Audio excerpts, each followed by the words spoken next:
This is a slow, quiet Japanese story, told for sleep, for anyone who has ever known something no one would hear.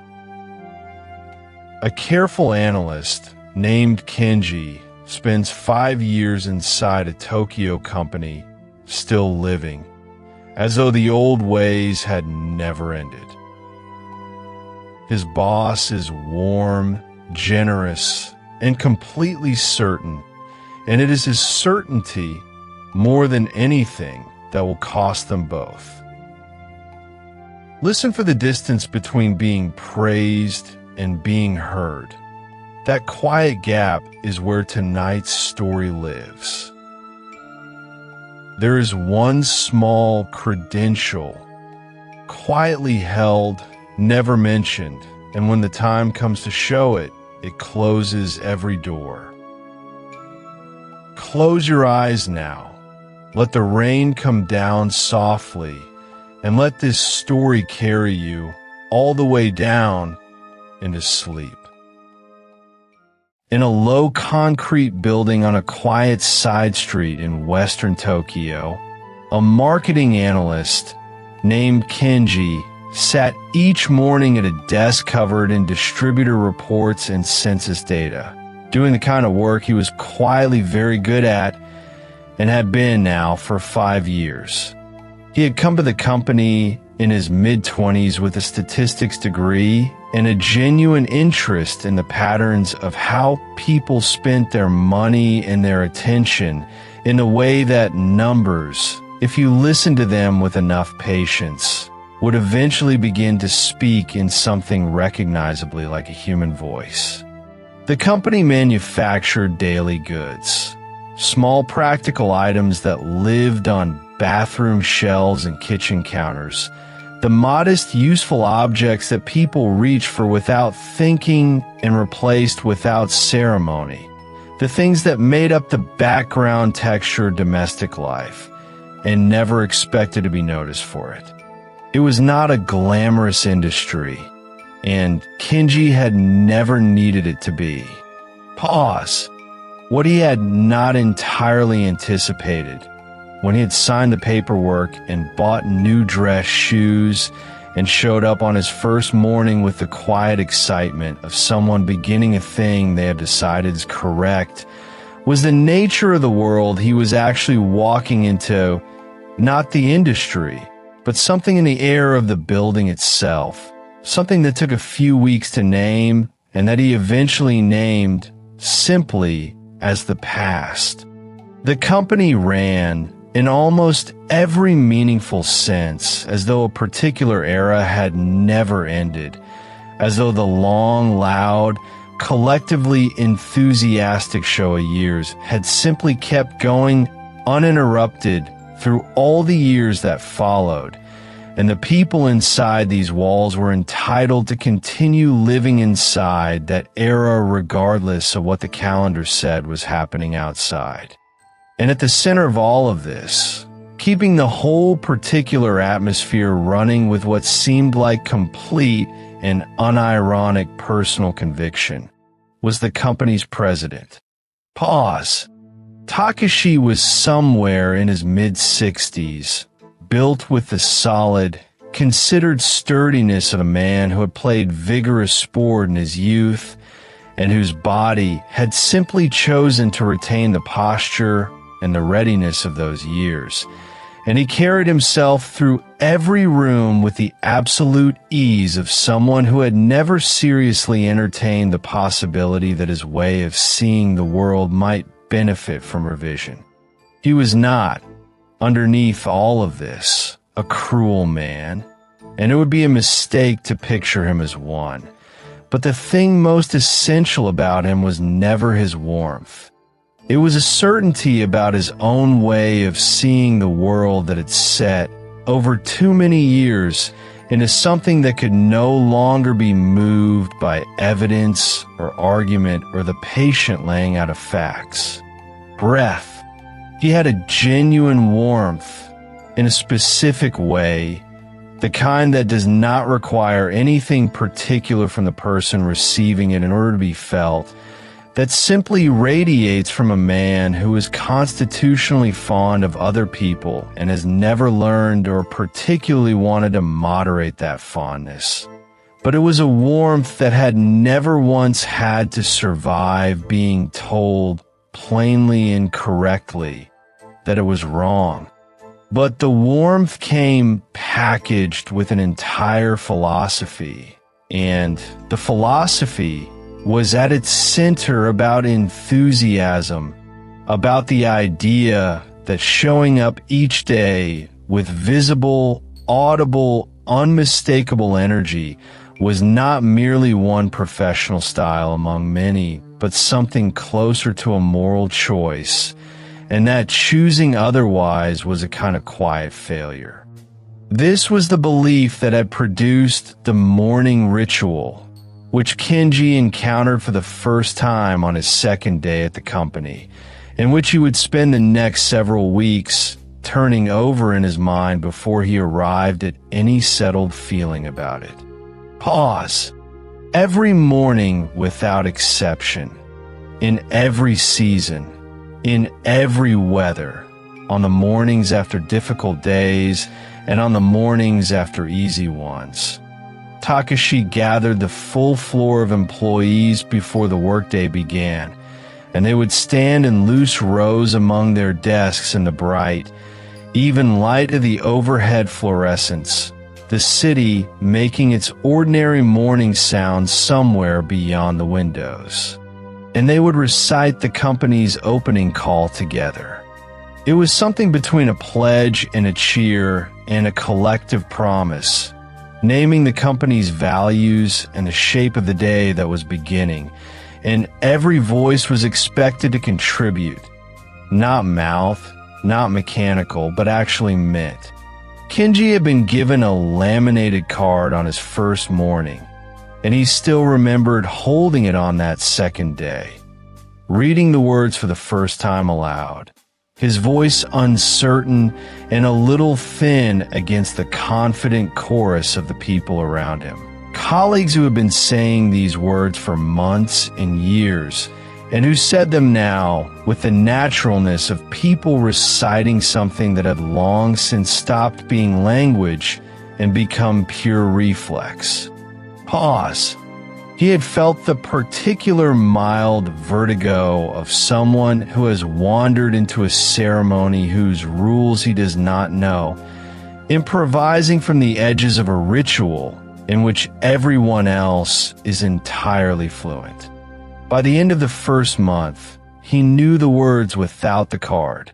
By the middle of the second year, he had arrived at something he had not expected, which was that the ritual had its own kind of warmth inside it. Not the warmth of genuine belief, exactly, but the warmth of shared repetition, the comfort that accumulates around any act done together regularly enough that it becomes a small daily ceremony of belonging. A 5-minute agreement each morning that the people in this room are, for the purposes of these 5 minutes and for the day that follows, them on the same side. Breath. He found, somewhat to his own surprise, that this comfort was not nothing at all. Outside the morning rituals, Takashi's philosophy of collective enthusiasm extended naturally into the social life of the company, which was more social than Kenji had encountered anywhere else, and more social than he had expected to want, and which he had come to find, with time, that he did in fact want, or at least that he had grown into. There were weekend gatherings organized with quiet regularity, events that proceeded from Takashi's genuine conviction that colleagues who had learned to trust each other at work would benefit from time spent together outside of it, and that the boundary between the working self and the non-working self was a modern invention that a properly constituted team would simply prefer not to observe. Pause. There was golf, primarily, because Takashi loved golf with the particular love of a person who has discovered in a game exactly the qualities they most value in general: patience, and the willingness to repeat the same motion until it becomes correct, and a specific humility of a pursuit that does not respond well to being hurried. On Saturday mornings, 12 or 15 employees would gather at driving ranges in the outskirts of the city, where the streets became narrower and the buildings lower, and the air carried a faint smell of cut grass even in winter. And Takashi would move among them with the easy energy of a man entirely in his element, commenting on stances and follow-throughs, and making observations about patients that were, Kenji eventually understood, as much about work as about golf. Kenji had never played golf before joining the company. Pause. Within 18 months, he had played it 16 times, which became one of the facts about himself he found hardest to explain to people who had known him before, friend from university, who could not quite reconcile it with the quiet, methodical person they remembered, the one who had spent Saturday mornings in libraries and cafes rather than on driving ranges in the outer suburbs. But the company had not changed him. Exactly. It had given him access to parts of himself that responded to structure and to repetition, and to the particular comfort of belonging to something with clear edges and a known interior. And those parts had turned out to be larger than he had previously suspected. Breath. He had been raised in a household of reasonable but diffuse expectations. A household where the future was treated as something you would work out when you arrived at it. And the company's absolute lack of ambiguity about what was expected and what was valued had landed in him like a key fitting a lock he had not known was there. And so 5 years had passed, not in a blurred rush, but in the steady accumulating way of time that is being well spent, or at least usefully spent, and Kenji had grown into the company the way a tree grows into a trellis, following the available shape, finding it serviceable and good. The first small signs that the shape might eventually need to change came not from inside the building, but from the long business trips that began in Kenji's 3rd year, when Takashi started sending him on extended assignments to visit regional distributors and retail partners across the country. Pause. 2 weeks in the northern prefectures, 10 days along the Pacific coast, a fortnight visiting the industrial cities of the West. These trips had become, without Kenji quite noticing when it happened, the most formative part of his working education and, perhaps, of his education in general. He would sit in offices he had never sat in before, across tables from managers who had built different habits and held different assumptions about what their customers wanted. And he would listen in the particular way he listened to everything, not just to the surface of what was being said, but to the weight behind it, the hesitations and the circlings back and the things people reached toward and then reconsidered. He would file his reports back to the company each week, careful and thorough, built on the particular working method he had developed over years. And he knew, not boastfully, but simply as a fact he had had long enough to stop doubting, that the reports were good, that they were consistently among the most accurate and useful documents that came across the desks in his department. Pause.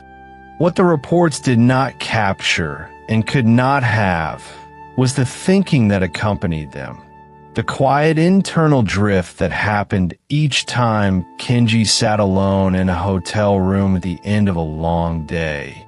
The city sounds rising softly from the street below, his notebook spread on the bed beside him, and found his thoughts moving in directions the company's familiar framework had no particular map for.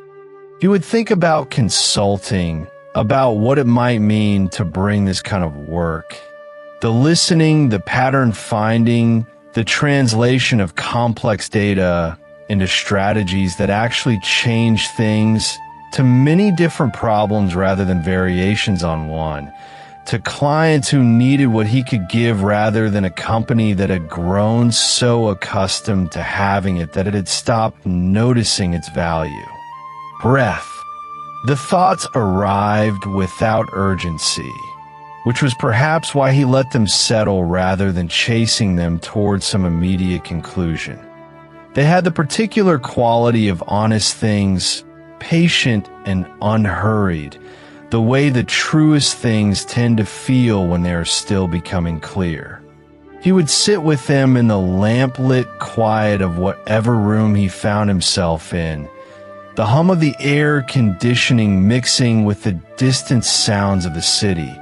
And then he would close the notebooks and sleep, and in the morning they would be there again, slightly less hypothetical than they had been the night before, and slightly more like something that would eventually require attention. Pause. It was after one of the longer trips, 3 weeks among the distributors in the northern prefectures, followed by a week along the coast, that Kenji returned to find Takashi waiting with an invitation to dinner. This was not unusual in itself, because Takashi believed, with the conviction he brought to all his beliefs, that real conversations happened over food and drink rather than across desks. And he made a regular practice of gathering the employees he trusted most for evenings at the small izakaya near the office, a place that had been there for nearly 30 years, with low tables worn smooth by decades of elbows and wooden walls the warm brown of old tea and the agreeable sound of other. People's conversations happening at just the right distance. Pause. Takashi was already at the table when Kenji arrived, already with a small glass of shochu in front of him, and he looked up with the expression he kept for people he trusted most, not the theatrical warmth of the morning gatherings, but something quieter and more specific, something closer to actual recognition. They talked about the trip at first, the way these evenings always began, which distributors have been useful to visit, which conversations have been illuminating and which merely polite, whether the northern regions were beginning to show any of the shifts in consumer behavior that Kenji had been tracking in his data. Breath. Takashi listened with the full attention he gave to things that interested him, asked questions that were sharper than they appeared on the surface, and Kenji found himself, as he sometimes did in these conversations, slightly surprised by the precision of the older man's thinking underneath all the Showa-era theater. Then, in the gradual way of good evenings with no particular agenda, the conversation opened into other territory, and Kenji mentioned what the trips had been giving him, the new perspectives, the questions they raised, the sense of a much larger landscape visible from the high ground of all this accumulated travel. Pause. And then, quietly, without inflating it into something more significant than a passing thought, he mentioned that he had been thinking about consulting, about eventually moving in that direction, about using what he had learned in a different kind of way. He had not known, before saying it, how the words would land, and he watched Takashi's face across the low table in the warm and variable light of the small candle between them, in the way of someone waiting to learn something from another person's expression. Takashi was quiet for a moment. The kind of quiet that on a less self-certain man might have suggested unease or surprise, but on Takashi was simply the sound of someone choosing to think before speaking, which was not his usual preference. Pause. Then he said, in a measured way he had when he was being genuine rather than performing, that it sounded exactly like Kenji, that it was precisely the kind of thinking he had always expected from someone with his way of seeing things, that he had a longer view than most of the people around him, and that this quality in Takashi's experience tended to point somewhere eventually. He said he was certain Kenji would succeed at whatever he directed his careful attention toward, and then added, with the easy generosity of a man speaking of a future that felt safely theoretical, that if Kenji ever wanted to bring that kind of perspective back to the company in some consulting capacity, that conversation would always be welcome. Breath. Kenji thanked him and meant it, because the warmth was genuine and the years had been genuinely good years, and because he had no wish to be careless with what this place had given him, regardless of where the other thoughts might eventually lead. They stayed a while longer after that, talking about a supplier visit coming in the autumn, about a regional company event being planned, about nothing in particular. And the evening wound itself down in the easy way of evenings that have been sufficient without being remarkable, that will be remembered not for any single thing said, but for the quality of warmth in the air. Outside, the street was doing its ordinary evening things, a bicycle passing somewhere out of sight, the warm light from the izakaya's paper lanterns falling gently across the pavement, a train somewhere in the distance working through its tracks with that low and steady sound that Tokyo makes almost constantly, just below hearing. Pause. Kenji stood on the pavement for a moment before turning toward the station, and he felt, in that moment, the full weight and texture of the life he was living, its shape, its rhythms, the particular kind of solid ground it provided. He was not unhappy. It is worth saying this plainly because the story that follows could be mistaken for a story about unhappiness, when it is really a story about the quieter thing, the thing that happens when a shape that has served you well begins, slowly and without announcement, to feel slightly smaller than the person you have become inside it. Breath. The mornings continued, and Kenji said the company's words each day with the fluency of long practice, his voice finding its place in the collective sound with the naturalness of something done well and done often enough to have lost its edges. Takashi stood at the front, as always, chest forward, voice the loudest in the room, and the fluorescent lights held their steady light above them all, and the framed photographs on the walls watched from their positions. The younger faces and older configurations, the accumulated evidence of all the years that had passed inside these particular walls. Pause. And somewhere at the edges of the day, in the quiet interval between one task and the next, or in the stillness of the elevator rising each morning, or in the pause before the words of the company call began again, the thoughts about consulting waited with their characteristic patience, neither urgent nor entirely willing to be set aside, simply present in the way of honest things that are still becoming. The company was what it had always been, a warm and particular and somewhat out-of-time world that had shaped Kenji as surely as his years of study had, that he owed a real and unperformed gratitude to, and that he was still, for these mornings and evenings very much a part of.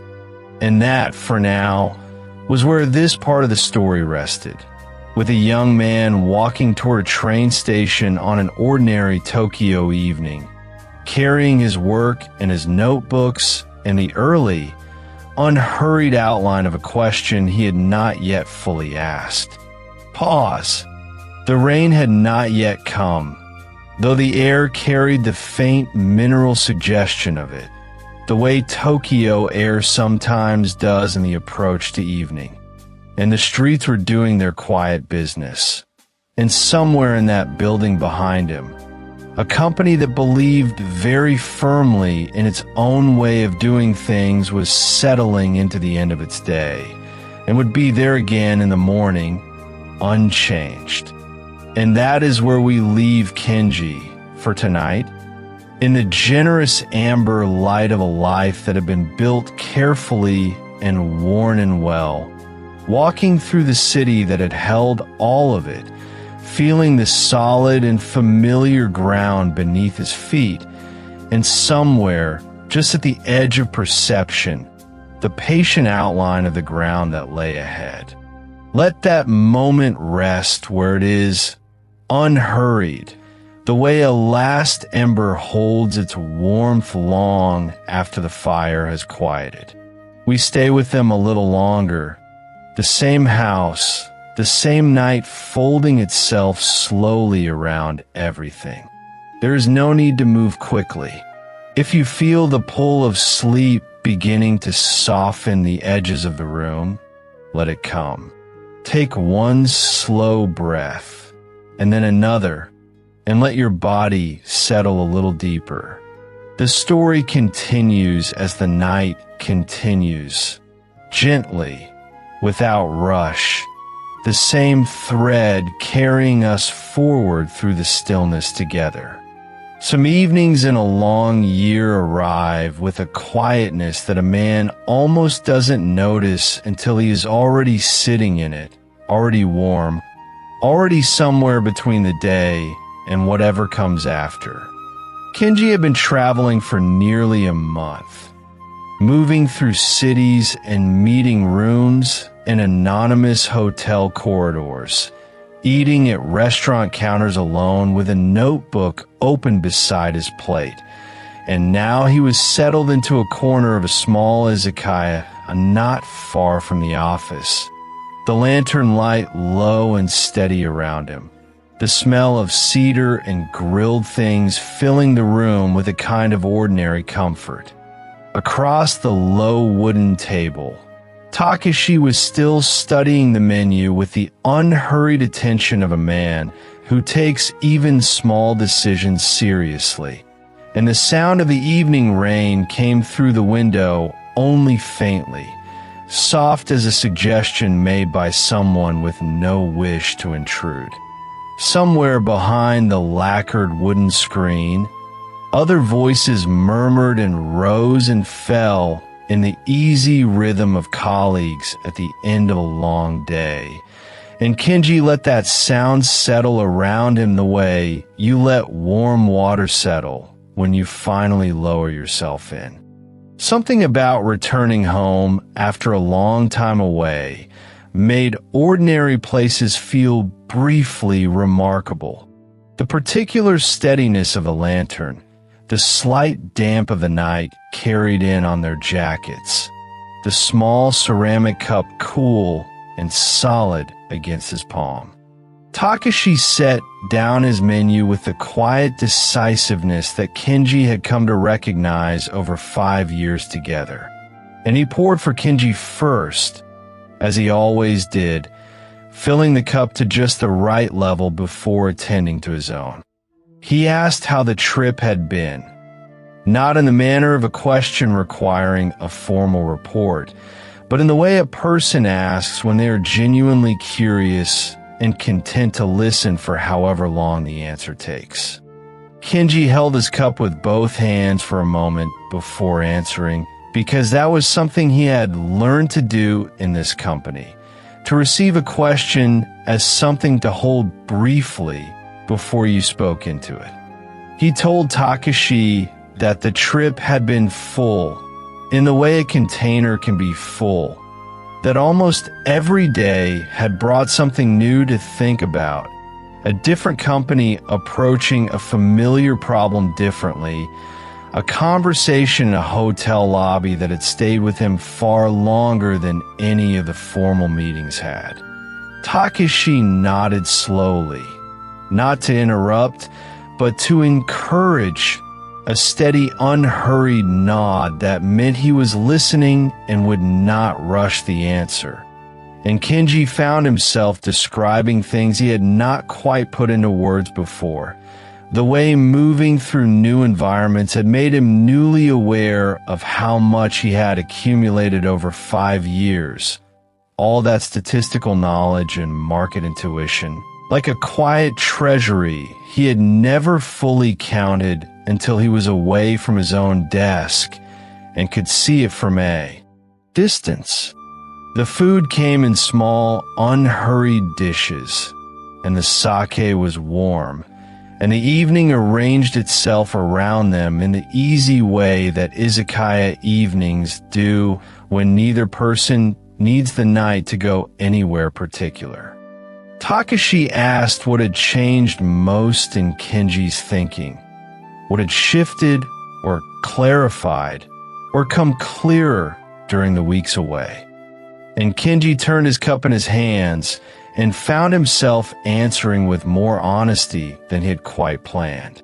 He said that meeting consultants on this trip had done something to him. Not the kind who arrive with slide presentations and leave with large invoices, but the particular kind who seemed to understand the shape of a business from the outside, who could see the thing a company was missing precisely because they were not too close to it. Every time he had found himself in a room with one of those people, there had been a feeling of recognition.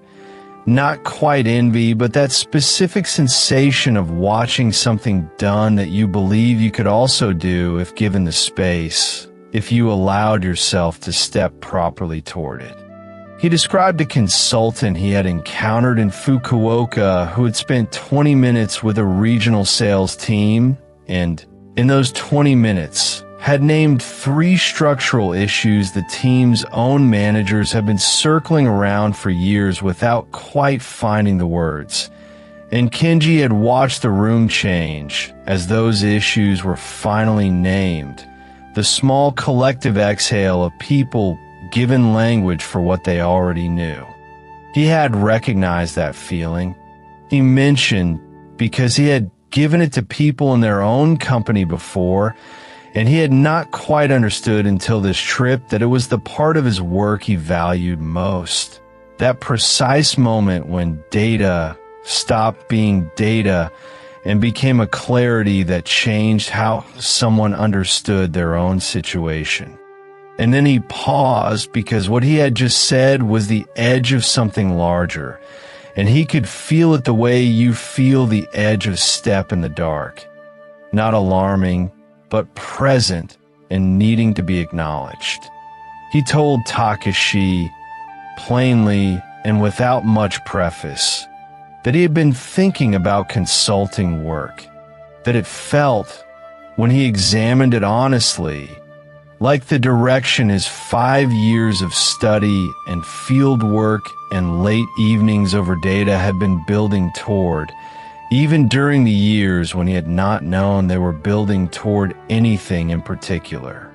He heard his own voice deliver these words with a steadiness that surprised him slightly, and he noticed with some quiet relief that, once they were out in the warm air of the restaurant, the idea felt smaller and more manageable than it had in all those hotel rooms at midnight when it had loomed large and still unnamed.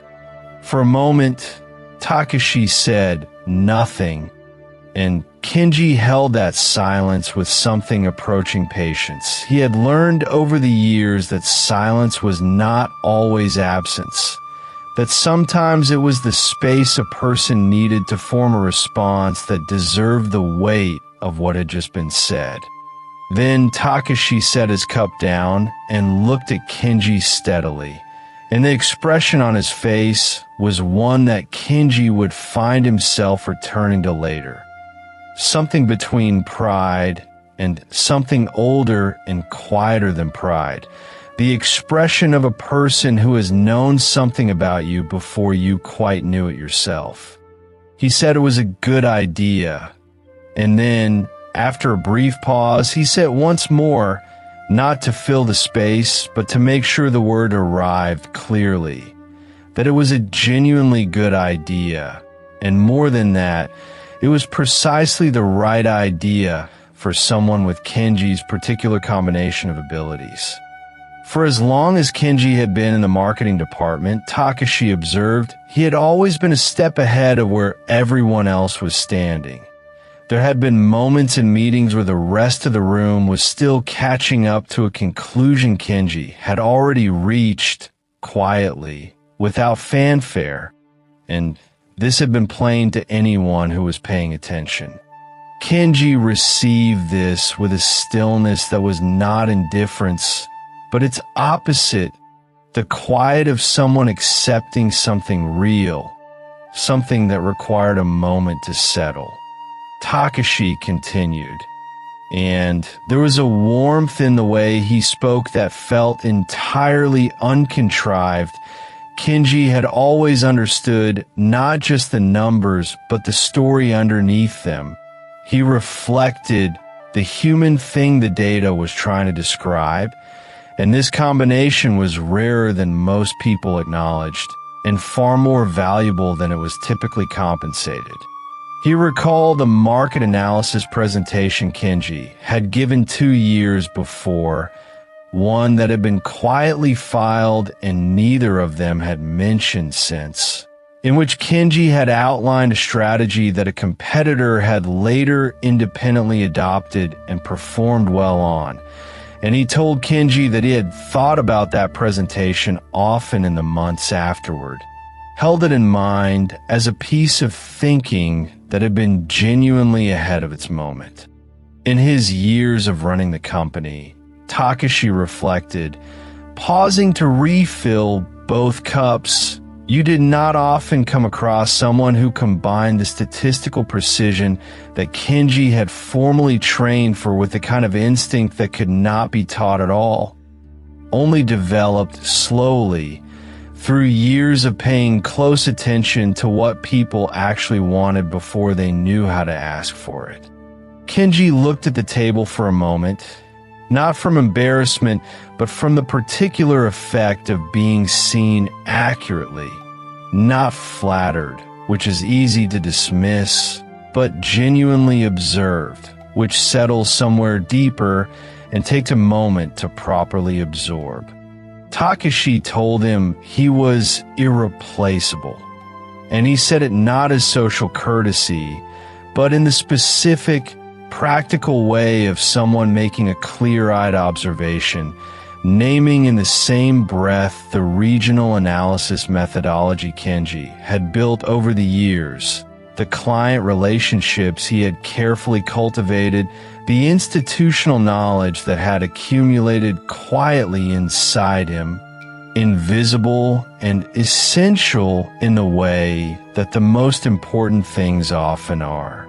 He was careful to note that all of this was real and demonstrable rather than sentiment, that the word irreplaceable, in this case, had an actual meaning, and he wanted Kenji to understand it was being used with that meaning precisely and without exaggeration. And then, with a small, unhurried smile that softened everything he had just said, Takashi suggested they might even call it in-house consulting, laughed quietly at the phrase, said it had a good sound to it, that it suited Kenji, and that there was perhaps more room within the company for such a role than anyone had yet bothered to properly define.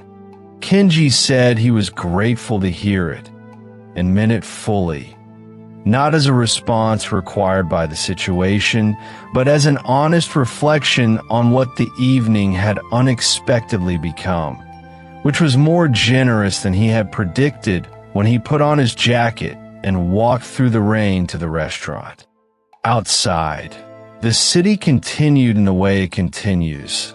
Unhurried, vast, the streets below absorbing the rain without comment, the lights of other restaurants and closed storefronts glowing softly through the wet glass of the window behind them.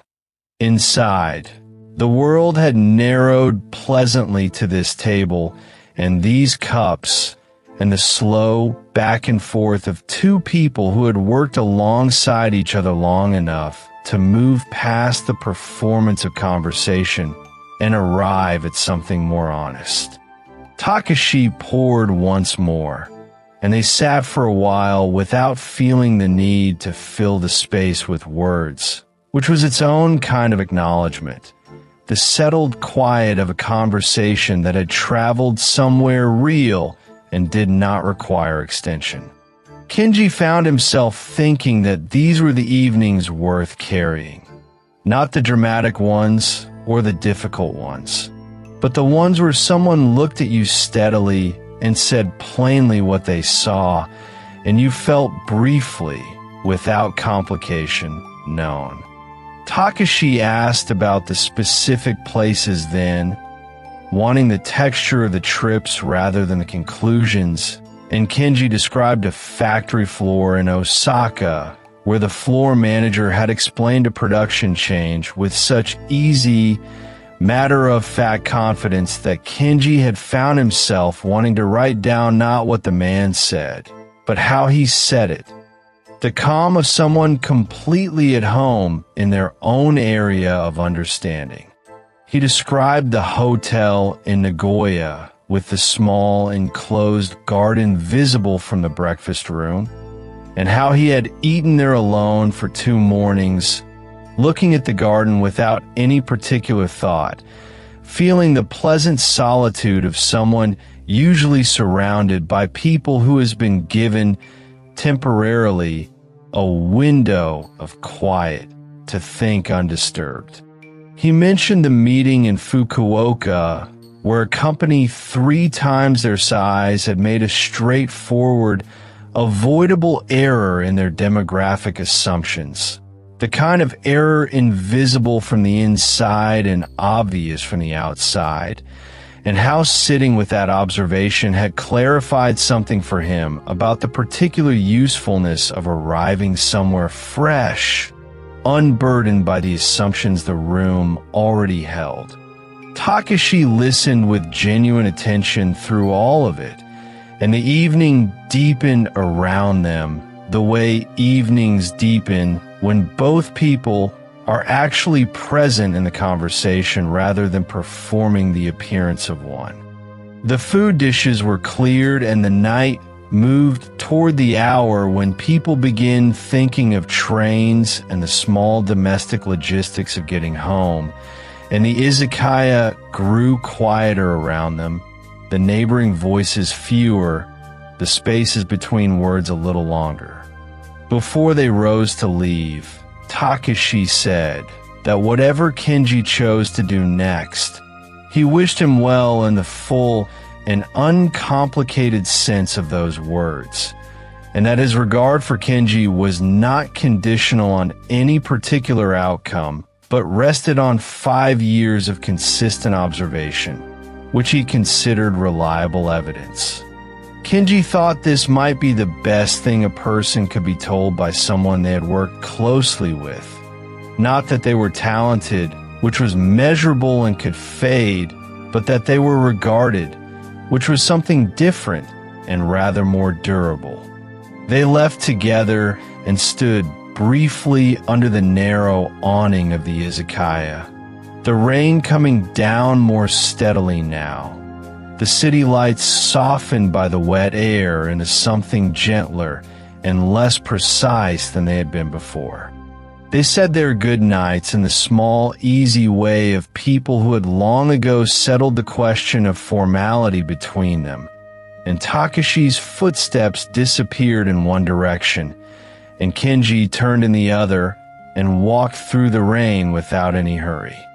He thought about the conversation the way you think about something that has shifted something else in you. Quietly, without announcement, the way a door opens a little further than it was before and the room on the other side becomes more visible. He had said the thing aloud, and it had been received with warmth and without hesitation. And the dream that had been living quietly in the back of his mind through all those hotel rooms and early morning trains had been given tonight the simple, sufficient dignity of being named and affirmed. The rain fell evenly on the street and on the parked bicycles leaning against the wall of the convenience store and on the signs of the closed shops, and Kenji walked through it with the particular lightness of someone who has set something down without quite realizing until this moment how long they have been carrying it.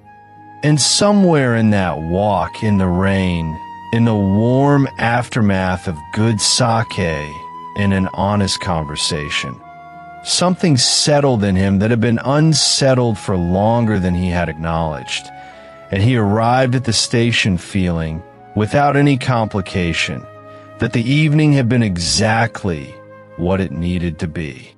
And that, perhaps, is where this evening rests for tonight. A small izakaya in a city that does not stop for rain. A ceramic cup held with both hands. A dream spoken quietly into warm air and met with kindness. And the particular piece of being told by someone you respect that they have always believed you were capable of more than you had yet allowed yourself to reach for. Let that moment rest where it is, settling like dust in still air, unhurried and complete. There's no need to hold on to it tightly. The story carries it forward for you. The same night continuing, the same quiet surrounding everyone we have come to know. If you would like to close your eyes a little more fully now, that is perfectly fine. Take one slow breath. Let your shoulders find their way down and trust that the night is long and gentle and there is nowhere at all you need to be. We stay with them a little longer, following the thread as it unspools softly into what comes next. The hours still dark, the world outside still and unhurried. Somewhere around 9 in the evening, in the corner office on the 14th floor, with the lights of Tokyo spreading out in long, soft lines beyond the window, Kenji sat across from Takashi and waited, because whenever Takashi pressed his fingers together above the desk and looked at the papers without quite reading them, it usually meant something was coming. Takashi was the kind of president who carried the company the way a steady current carries a ship. Not dramatically, but consistently, always moving, always oriented somewhere forward. And Kenji had learned, over 5 years of working for him, to read the small signals that preceded a new direction. Tonight there was something quieter than usual in the room, a quality of held breath, and the city below seemed to sense it too, its lights neither pressing forward nor pulling back, simply present in the way a landscape is present when no one has asked anything of it.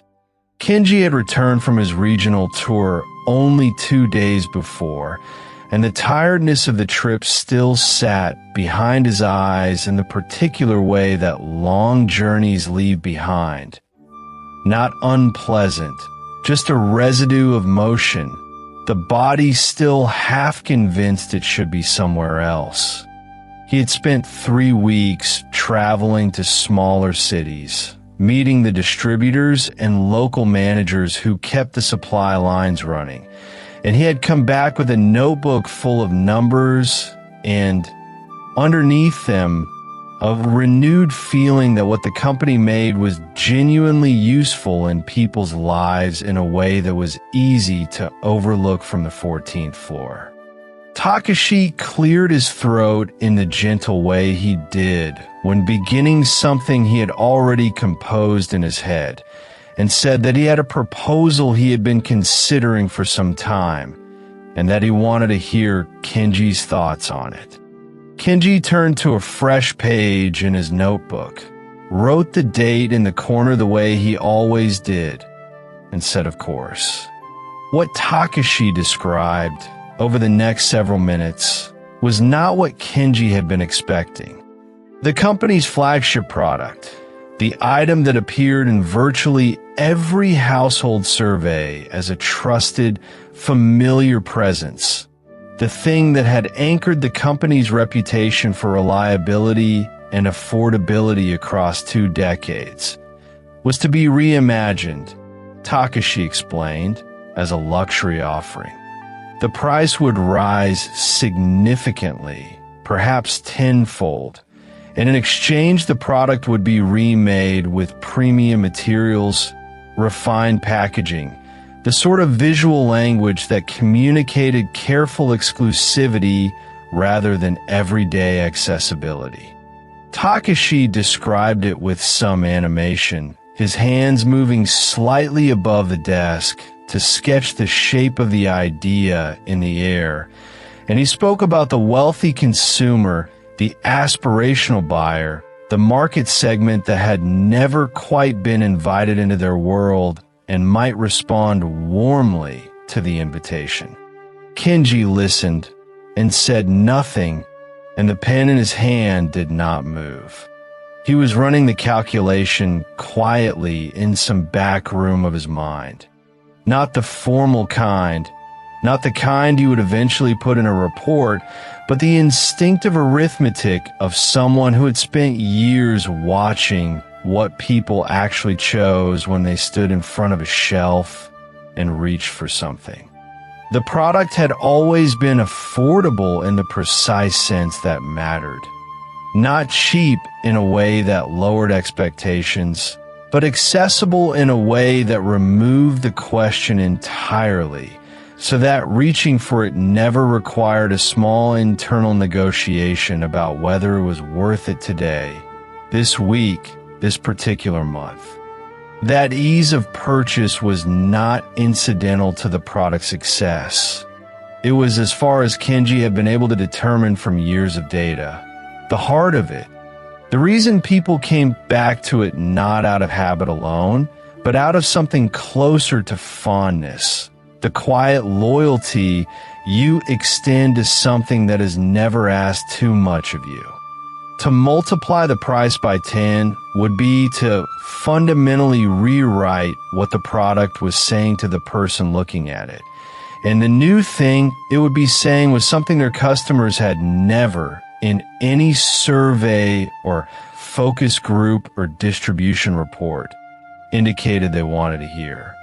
He thought, as Takashi spoke, of a specific response he had read on the train back from Osaka just last week. A woman who had written that their product was the one thing in her kitchen she had never once felt conflicted about buying, and how that single phrase had seemed to him to contain a small universe of loyalty built quietly over years of predictable, unremarkable trust. When Takashi finished, he looked across the desk with an expression of expectant openness. The expression of a man who has presented something he is genuinely pleased with and is curious to know what someone he trusts thinks about it. Kenji considered, for a moment, the most useful way to begin. He said that he understood what Takashi was reaching for, the desire to grow, to bring the brand into a new context, to demonstrate that something well-loved could also aspire to something greater, and that he didn't think the impulse itself was wrong. But then he spoke about the surveys and specifically the phrase that had appeared in various forms across hundreds of responses from ordinary customers over the past 3 years. A phrase that amounted to, "This is the one thing I can always afford to like."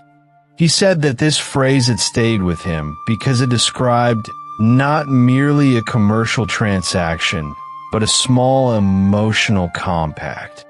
An understanding between the company and its customers that the thing they valued would remain within reach. To revise the price so dramatically, he told Takashi, would not simply change who could afford to buy it. It would change what it was, the way repainting a familiar building in entirely different colors produces something that is technically the same structure and yet no longer feels like the place you remember. Takashi heard this, and Kenji could see that he was genuinely absorbing it. Takashi had always been, whatever else, a careful listener, but when he responded, his voice carried the particular warmth of a man who has heard an argument and found it interesting without finding it persuasive. He said that the brand already had trust, and that trust was the hardest thing to build in any market, and that it seemed a waste not to carry that trust into a new arena rather than staying only in the one they had always occupied. He mentioned competitors who had made similar transitions, names from other industries, and spoke about the possibilities with the genuine optimism of someone who believes that confidence and execution can bridge most gaps. Kenji listened to this and then said, as carefully as he could, that trust was not the same currency in every market, and that the trust their customers had extended was specifically the trust of people who expected never to be priced out of something they had come to depend on. The wealthy buyer, the aspirational customer Takashi was imagining, made purchasing decisions based on entirely different signals of designed exclusivity and provenance and scarcity, and a brand known for its accessibility was not, in itself, a recommendation in that world. In some ways, he noted quietly, it might work against them. The product would be attempting to say two things at once. He explained, and the two things would contradict each other, the way a sentence can be grammatically correct and still leave the reader uncertain what they were meant to take away from it. The room was quiet for a moment. Outside, Tokyo continued its soft, relentless activity, the lights holding their positions in the dark with the indifferent cities always extend toward the conversations happening inside their buildings. Kenji noticed that the cup of tea on Takashi's desk had gone cold, sitting at the edge of the scatter of papers where it had been placed and then forgotten, a small, accurate detail of the evening, though he didn't say so. Takashi said that perhaps Kenji was being too conservative in his projections, that new things required a willingness to move past what the data alone could confirm, and that the company had done exactly that in the past and been rewarded for the courage of it. Kenji acknowledged this honestly. There had been moments when Takashi's instinct had moved the company forward faster than the numbers alone would have suggested was wise, and he had watched those moments with genuine admiration. But he said, quietly and with real care in how he framed it, that this situation felt different to him in a specific way. The previous bold decisions had added something new without asking existing customers to absorb a loss, whereas this proposal would, necessarily, take something familiar away from the very people who had built the company's foundation beneath them. He talked about the production costs then, Not because he wanted to reduce everything to arithmetic, but because the arithmetic was part of the picture and leaving it out would have felt dishonest. The tooling revisions, the new materials, the marketing investment required just to introduce a repositioned product to a market that had never thought of this brand name in connection with luxury. The market for premium household goods, he observed, was already occupied by companies that had been cultivating that particular kind of prestige for decades, building the kind of heritage that luxury buyers expected to feel beneath their fingertips when they made a choice like that. And entering it would not simply require a better product. It would require a different story entirely, one that would take years to tell convincingly. Even in the scenario where the new version performed well in its new tier, he said the revenue loss from the existing customer base during the transition would take years to recover. And during those years, the ordinary households that had always reached for it without thinking would find other things to reach for, and some of them would not come back. Takashi said he appreciated the analysis, and that he would continue to think about it, and that they would speak again. This was, Kenji recognized, the familiar shape of a conversation that had not ended, the polite pause that meant the idea was still alive in the other person and was not ready to be set down yet, but that the talking for tonight was done. He understood it and did not push further, because he had also learned over the years that there was a difference between the argument that wins a conversation and the argument that eventually wins, and the second kind required patience more than volume. On the way back to his own desk, he paused at the window at the end of the corridor and looked out at the city, which offered its usual uncomplicated view of itself. Buildings and lights, and the suggestion of distances, the vast ordinary life of a city going about its evening without any particular agenda. He thought about the printed survey responses in his desk drawer, the ones from the regional trip with their careful ordinary handwriting, people describing in their own words what the product meant to them in their daily lives. Not in grand terms, never in grand terms, but in quiet, practical ones. The way people speak about things they actually rely on without ceremony. He was not angry. He noticed, which perhaps surprised him a little. He had half expected to feel something sharper after a conversation like that. Some edge of frustration or the metallic taste of a good argument that hadn't landed. But what he actually felt was something more like clear-eyed concern. The feeling of someone who can see a problem forming at a distance and is trying to find the right words for its shape before it grows too large to describe.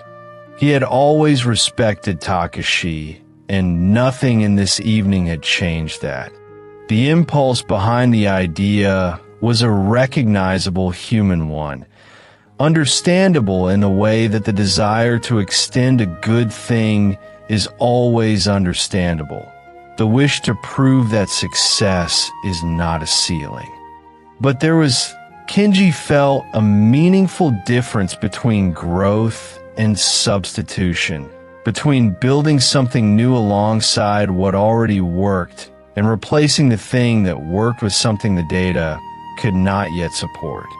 The product in its current form had a quality that was easy to overlook precisely because it was so ordinary.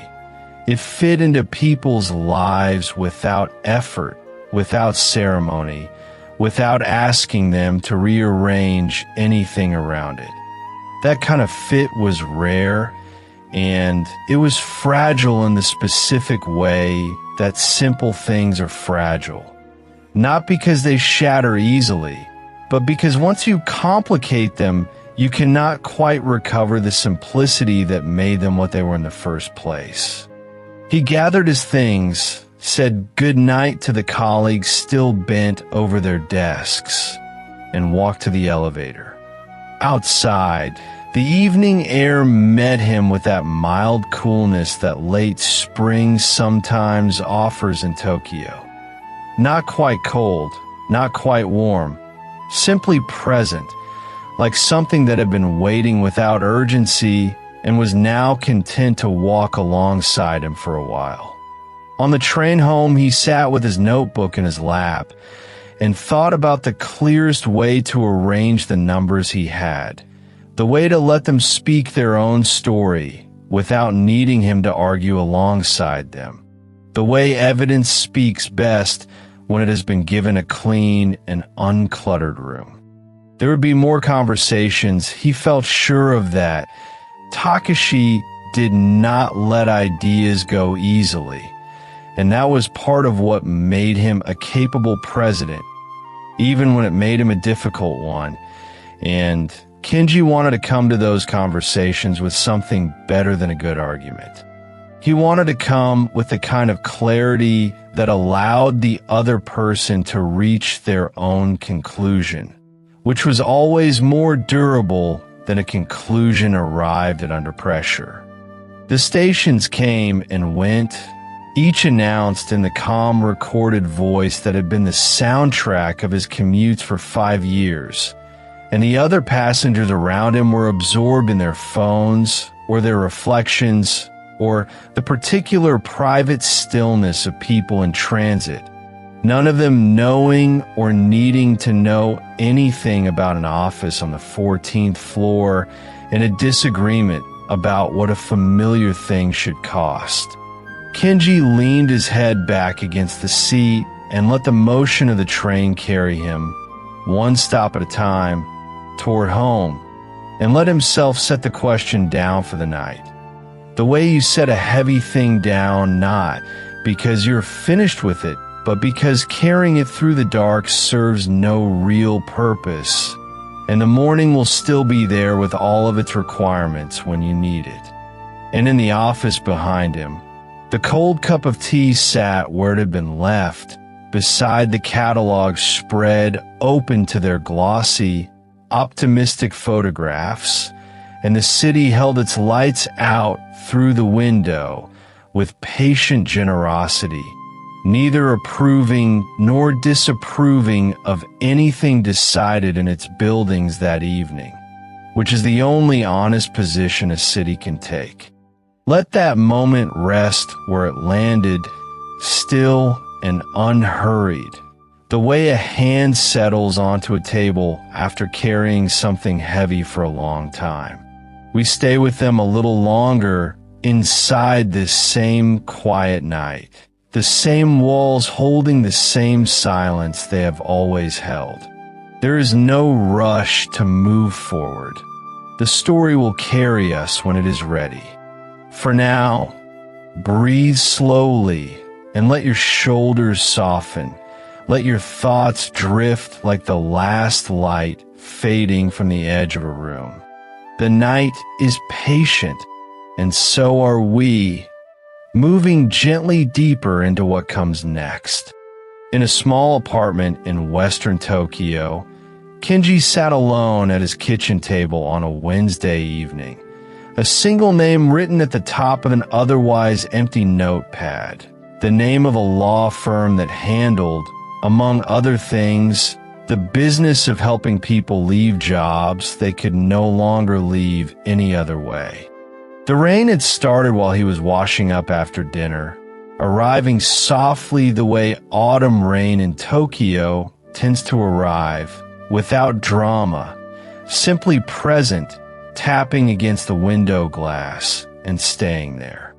He had looked the firm up that afternoon. In a methodical, unhurried way he did most things, working through their website paragraph by paragraph, noting the process, checking the credentials, the way another person might research a new appliance or a train route. The research had confirmed what he already suspected, which was that the whole arrangement was straightforward, legally sound, and, in its own quiet way, rather well designed for a situation exactly like his. He had, after all, spent the better part of the last 3 weeks trying to solve this problem by more conventional means.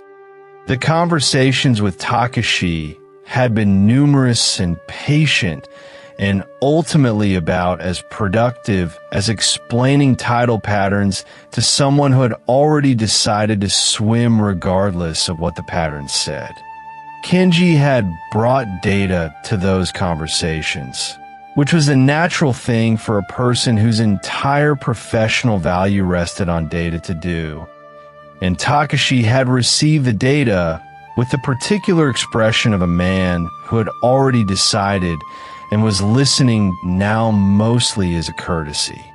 The proposed changes to the product line, the ones Kenji had calculated would cost significantly more to manufacture than they could ever recover in sales, particularly to a market segment that had precisely no interest in purchasing luxury versions of practical everyday items, were moving forward regardless. He had said what he could say, as clearly as he could say it, and then he had said it again in slightly different arrangements, and Takashi had nodded each time and returned to his enthusiasm, the way a river returns to its course after a stone is tossed in. And so, on a Wednesday evening in late autumn, Kenji sat at his kitchen table and picked up his phone and called the number at the top of his notepad. The man who answered introduced himself as Hiro, and he had a voice that suited the work, calm and even, the kind of professional steadiness that comes not from coldness, but from having navigated many difficult conversations and found that clarity is the kindest thing you can offer someone in a complicated moment. Hiro walked him through the process with care. The firm would make a formal call to the employer, notifying them of the resignation on the client's behalf, and they would handle any required documentation, any logistics, any follow-up correspondence that might be needed. The law permitted all of it, Hiro noted. A person was fully entitled to give notice through a legal representative, and the 2-week notice period could be satisfied with accumulated paid leave, meaning that Kenji, if he chose to proceed, would not need to set foot in that building again. Kenji listened, and as he listened, he found himself looking at the rain on the window and thinking for a moment about the view from his office on the 3rd floor.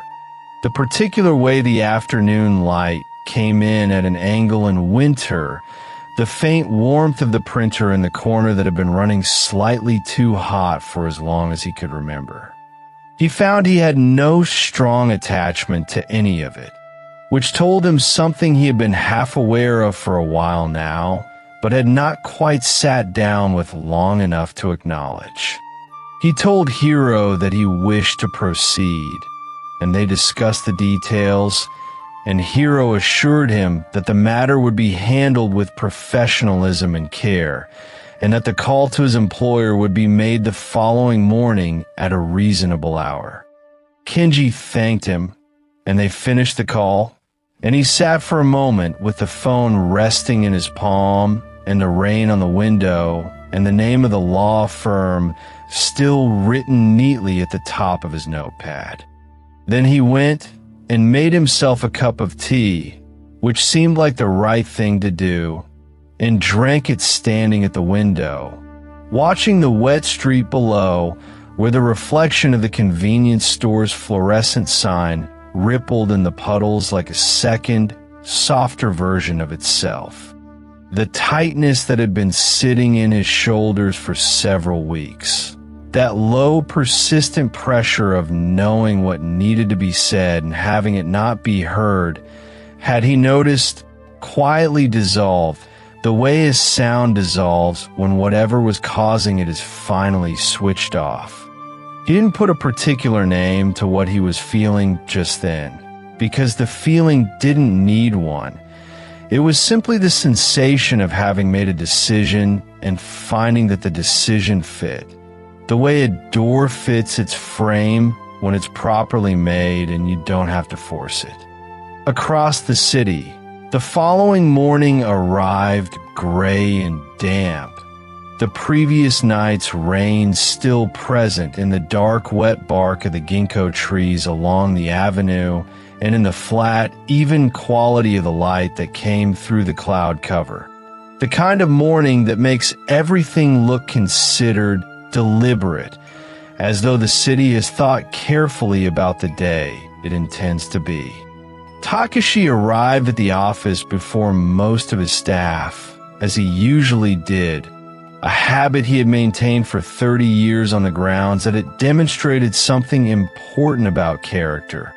And he stood for a moment in the empty corridor with his coffee from the machine, looking out at the gray sky and thinking about what needed to be done.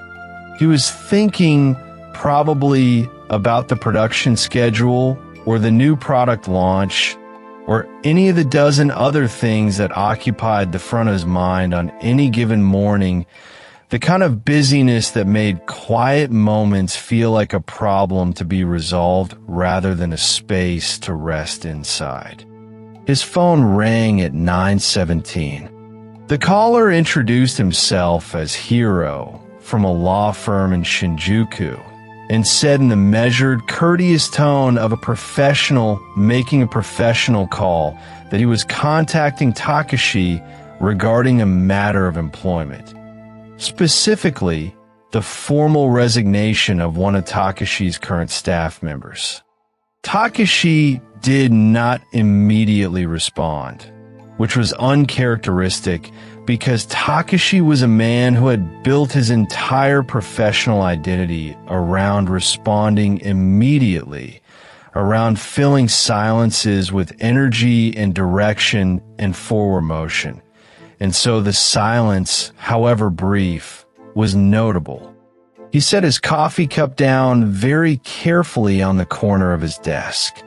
Hiro continued, explaining that his client had asked the firm to deliver formal notification of resignation effective from that day, with a 2-week notice period to be served entirely through the client's accrued paid leave, after which the employment relationship would formally conclude. When Takashi asked, very quietly, who his client was, Hiro said the name, and Takashi went still again for a moment that was several seconds longer than the previous pause, the kind of stillness that happens when a thing you did not expect to happen has just happened, and the mind needs a moment to place it somewhere. He asked, in a tone that stayed carefully level, why this was being communicated through a law firm rather than in the usual way. And Hiro relayed that his client had chosen this arrangement to ensure that all parties were treated with appropriate professionalism, that the process followed the correct procedures, and that there were no misunderstandings on either side. Takashi looked out through the office window at the wet avenue below, at the ginkgo trees releasing the last of their leaves into the still morning air, at the gray sky that asked nothing of anyone and revealed nothing in particular. He understood, in that moment, that this had not been done impulsively, that there was nothing of frustration or spite in it, that this was deliberate and prepared and considered in the careful way everything Kenji touched was considered, and that the method of delivery was itself a kind of statement about how thoroughly the matter had already been decided. Hiro then mentioned the documents that would need to be prepared for the client upon separation, the standard employment records, the confirmation of the final payment period, a few other items which Hiro listed with the same quiet precision he brought to the rest of the conversation. Takashi said that he understood and that the resignation would be accepted, and that he would ensure the necessary documentation was prepared in the appropriate time. And these things he said in the composed, steady voice of a man who was managing his reaction carefully and with some effort and a reasonable degree of success. Hiro thanked him, noted that written confirmation would follow from the firm, wished him a good morning in the courteous and genuine way of someone who meant it without making anything more of it, and ended the call. The office was very quiet in the moments that followed. Takashi stood at the window for a while, longer than he usually stood anywhere, long enough that when a junior staff member arrived and glanced in through the glass partition, they saw the president standing still with his back to the room, looking out at nothing in particular, and quietly moved along without disturbing him. He was thinking probably about the meeting scheduled for that afternoon, where Kenji's name appeared in the shared calendar beside the regional data analysis that the client was expecting, and about the sales report due at the end of the week that Kenji had been halfway through completing, and about the morning presentations that had always gone so smoothly because someone in the third row had always had exactly the right figure ready at exactly the right moment.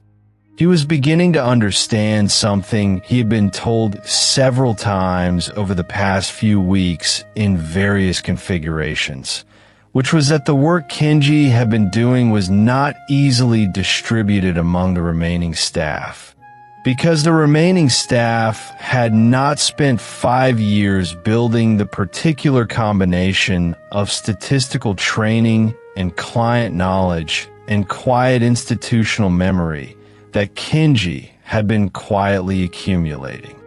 But that understanding and all the complicated days that would follow from it belonged to other hours, other conversations, other problems that had not yet arrived.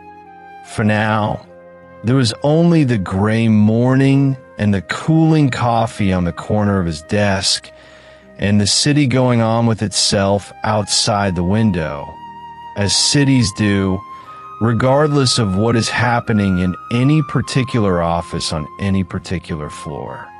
On the other side of the city, in the small apartment in western Tokyo, Kenji was at his kitchen table again, this time with a different kind of notepad open in front of him, one with the first rough outlines of consultancy, the names of people he might reach out to, the beginning of a shape for something that did not yet exist, but was starting to become imaginable. He worked through the morning in the methodical way. He worked through everything, and the work felt good in the particular way that purposeful work feels good, where the effort and the goal are the same shape, where you're not trying to move something that has decided not to be moved, but simply building one careful piece at a time, something that was not there before. He noticed at some point around mid-morning that he had not once checked the company's internal messaging system, which on ordinary working days he had checked continuously, reflexively, every 20 minutes or so, the way you check a locked door even when you know is locked. The habit was already dissolving. By the time afternoon arrived, a pale winter sun had found its way through the clouds, and the wet pavement below had dried in patches, and Kenji had drafted several pages of notes that felt, for the first time in some time, like notes about his actual life rather than notes about someone else's company. He made himself lunch and ate it sitting down without hurrying, and then went back to the table and the notepad and the quiet, unhurried work of thinking carefully about what he actually wanted to do with the considerable amount of knowledge he had spent 5 years building up. There is something in that kind of afternoon that is difficult to name precisely. The particular quality of a day that falls between one version of your life and the next, where the old obligations have already released their hold and the new ones have not quite begun to pull, and the space in between belongs entirely to you. Hiro, at his desk in Shinjuku, had completed the follow-up documentation by mid-morning, noted the case as handled in his files, and moved to the next item on his list, because that was the nature of the work, resolving difficult situations with care and precision and then allowing them to be resolved, which is its own quiet kind of craft. He had made these calls many times, in many registers, to many employers in many states of surprise, and each time he had tried to carry into the conversation the same quality. Professional, precise, unhurried, neither cold nor overly warm, simply present in the service of something being done correctly. It was, he had come to feel over the years, a more genuinely useful kind of work than it might appear from the outside. Because there are moments in life when all that is needed is for someone to hold the process steady while everyone involved finds their footing, and it turns out that this steadiness, offered without drama, is a kind of gift. And that evening, when the city had shifted into its nighttime register and the street lamps had come on in their warm orange glow, and the convenience store below Kenji's window was stocking its shelf for the late crowd, he closed his notepad and sat for a while in the quiet of the kitchen. The rain had not returned, but the air outside carried the particular cool dampness that follows it, clean and carrying the faint smell of wet leaf from the park at the end of the street, the small specific smell of a city settling into autumn for the night. He thought briefly about Takashi, not with anger, not with satisfaction at how cleanly the thing had been done, but simply in the way you think about a place you have left, with some warmth for the good parts, and some recognition of why you left, and the quiet, settled acceptance of someone who knows they made the right call.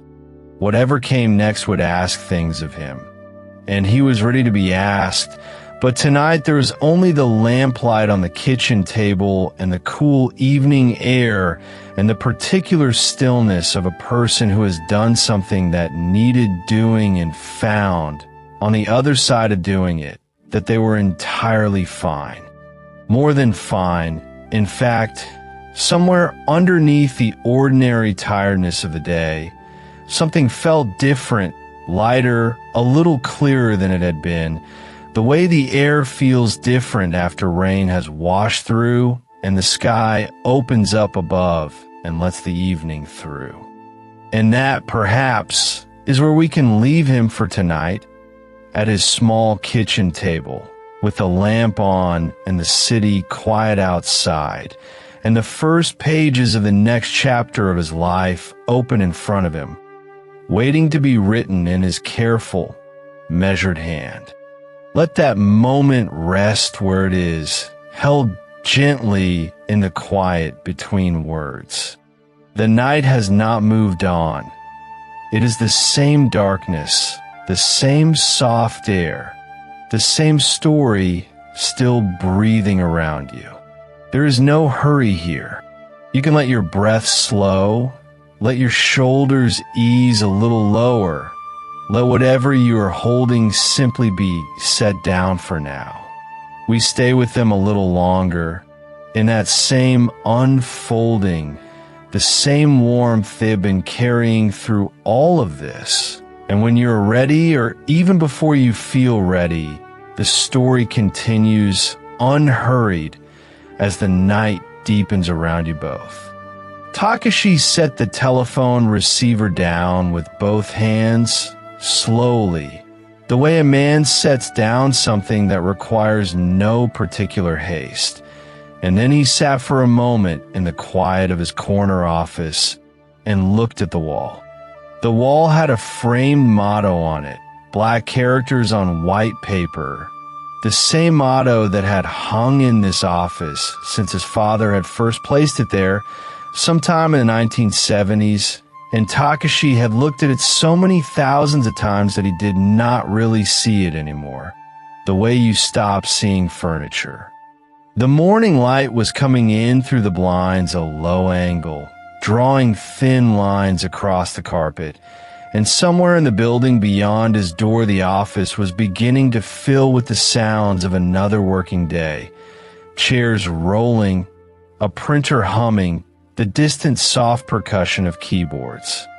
The phone call had been from a law firm, which had surprised him briefly, in a way that any unexpected word surprises a person before reason has time to catch up.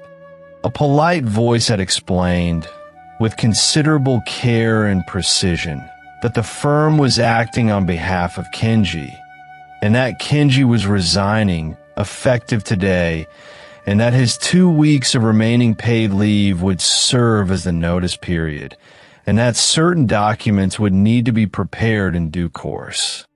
Takashi had said that he understood, and that it was a shame, and that the documents would be ready, and then the call had ended, and now he was sitting with his hands folded loosely on the desk, looking at the wall. He found himself thinking that Kenji had always been a little particular, a little too preoccupied with data and methodology and what he called the direction of the company, as though the direction of the company were not Takashi's business entirely, as though a man who had dedicated 35 years of his life to building something did not know the shape of it better than anyone alive. Still, Kenji had done good work. That much Takashi would admit to himself in the quiet of his office where there was no one to argue about it. He had been good with numbers, organized, reliable, the kind of employee who showed up without complaint and stayed late without being asked, and who seemed, most of the time, to understand what needed to be done before being told. But the thing about reliable people, Takashi found himself thinking, was that there were always more of them. The world was full of young people looking for work, capable young people, people who had studied hard and were ready to prove themselves, and all you had to do was put the word out and they came, the way they always had, the way they always would. He had seen it dozens of times over the years. A good employee leaves, another good employee takes their place, and the machine keeps turning, because that is the nature of companies and people in time, and to be distressed about it was, in Takashi's considered view, a kind of sentimentality he had never had much patience for.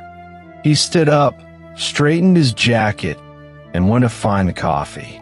The coffee in the break room was already made, had been made since before 7, because the break room had always had coffee ready before 7, and Takashi saw no reason that would ever change. He poured himself a cup, added no milk, added no sugar, and stood by the window for a moment, looking out the street below where a few office workers were walking with their bags and their quiet, focused expressions, the small, unhurried army of morning. It was a pleasant morning, actually cleaner than yesterday, with a low sky that suggested rain coming later, but not yet. And the city had that particular settled look it gets in the quiet hour before the day really begins in earnest. Takashi took a sip of his coffee and considered the situation with the methodical calm he brought to most things, turning it over, examining it from different angles the way you examine a piece of machinery to understand whether it is truly broken or merely stuck. Not broken, he concluded. Kenji leaving was not broken. Kenji leaving was a personnel matter, and personnel matters were solved by personnel solutions. And the first personnel solution was a job posting. which was something Takashi had composed many times before and could compose again well before lunch. He finished his coffee and went out into the main office, where the morning was fully underway now. The desks occupied, the keyboards active, the fluorescent lights settled to their steady, unremarkable brightness above it all. Several of the staff looked up as he passed, the way staff always looks up when the president walks through, not quite meeting the eye but aware, attentive, trying to read the weather of the man. Takashi gave them his usual morning nod, deliberate and unhurried, and paused in the middle of the floor the way he sometimes paused to address the room when there was something worth saying.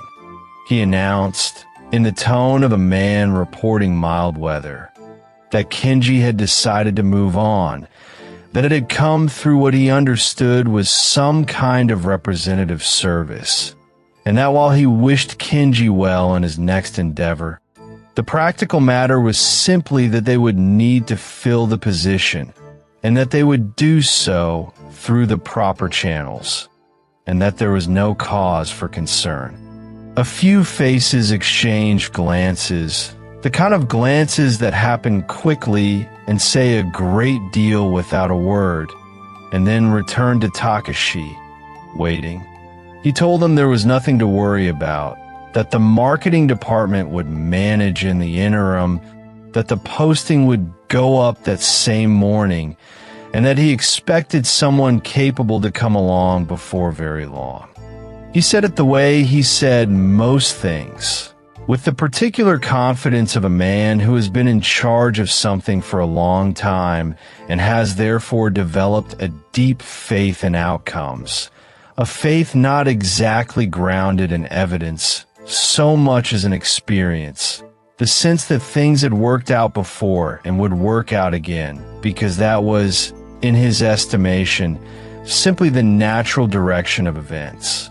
Then he thanked them for their attention, nodded again in that settled way of his, and returned to his office. He spent the next hour at his desk composing the job posting, which was, he thought, a rather good one, clear, direct, setting out what was required without unnecessary elaboration, the kind of posting that would attract exactly the right sort of applicant. Marketing department, he wrote, statistical background preferred, data analysis experience, good communication skills, team spirit essential. That last part was one he always included because team spirit was something the company had always valued, and he saw no particular reason to stop valuing it now.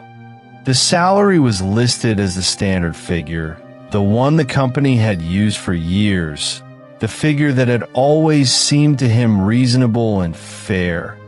Not lavish, but not mean, the kind of number that said a man could live decently and have a little left over at the end of each month. He submitted the posting to the employment office and sat back in his chair with the small satisfaction of a task efficiently handled. The same quiet satisfaction he had felt thousands of times over the course of his working life. The feeling of a thing done and done cleanly. Through the glass panel beside his door, he could see the main office, the quiet industry of it, people bent over their work, phones being answered, the daily rhythm of the company carrying on in its familiar way. He thought about Kenji, briefly, the way you think about someone when they have just left a room, a moment of presence followed by absence, the shape of a person retained for a few seconds before it begins to fade. He had been fond of Kenji, in the way that a manager grows fond of a reliable employee. Not warmly, exactly, not the way you were fond of an old friend, but with a steady background appreciation, the way you appreciate a well-made pen or a clock that has never once been wrong. It was a shame, he thought, But people had their own paths, their own notions about what they wanted to do with their working years, and you could not hold them to your vision of things when their vision had diverged from yours. He pulled a folder toward him, a report on the quarter's production figures, and began to read, and Kenji gradually receded from his thoughts entirely, the way people do when the work is in front of you and the morning is moving forward and there are things to be done. Around midday, one of the remaining members of the marketing department, a young man named Haruto, appeared in his doorway and asked, with some delicacy, about the afternoon's client meeting. There had been a meeting scheduled, Haruto explained carefully, and Kenji had been expected to present the regional statistics, which Kenji had prepared, and the question now was what to do about those statistics given that Kenji was no longer there to present them.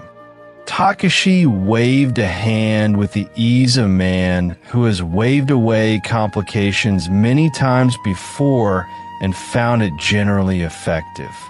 He told Haruto that someone else would handle the presentation, that it was surely straightforward enough for any of them to manage, that they should find the files and divide the material sensibly among themselves and get on with it.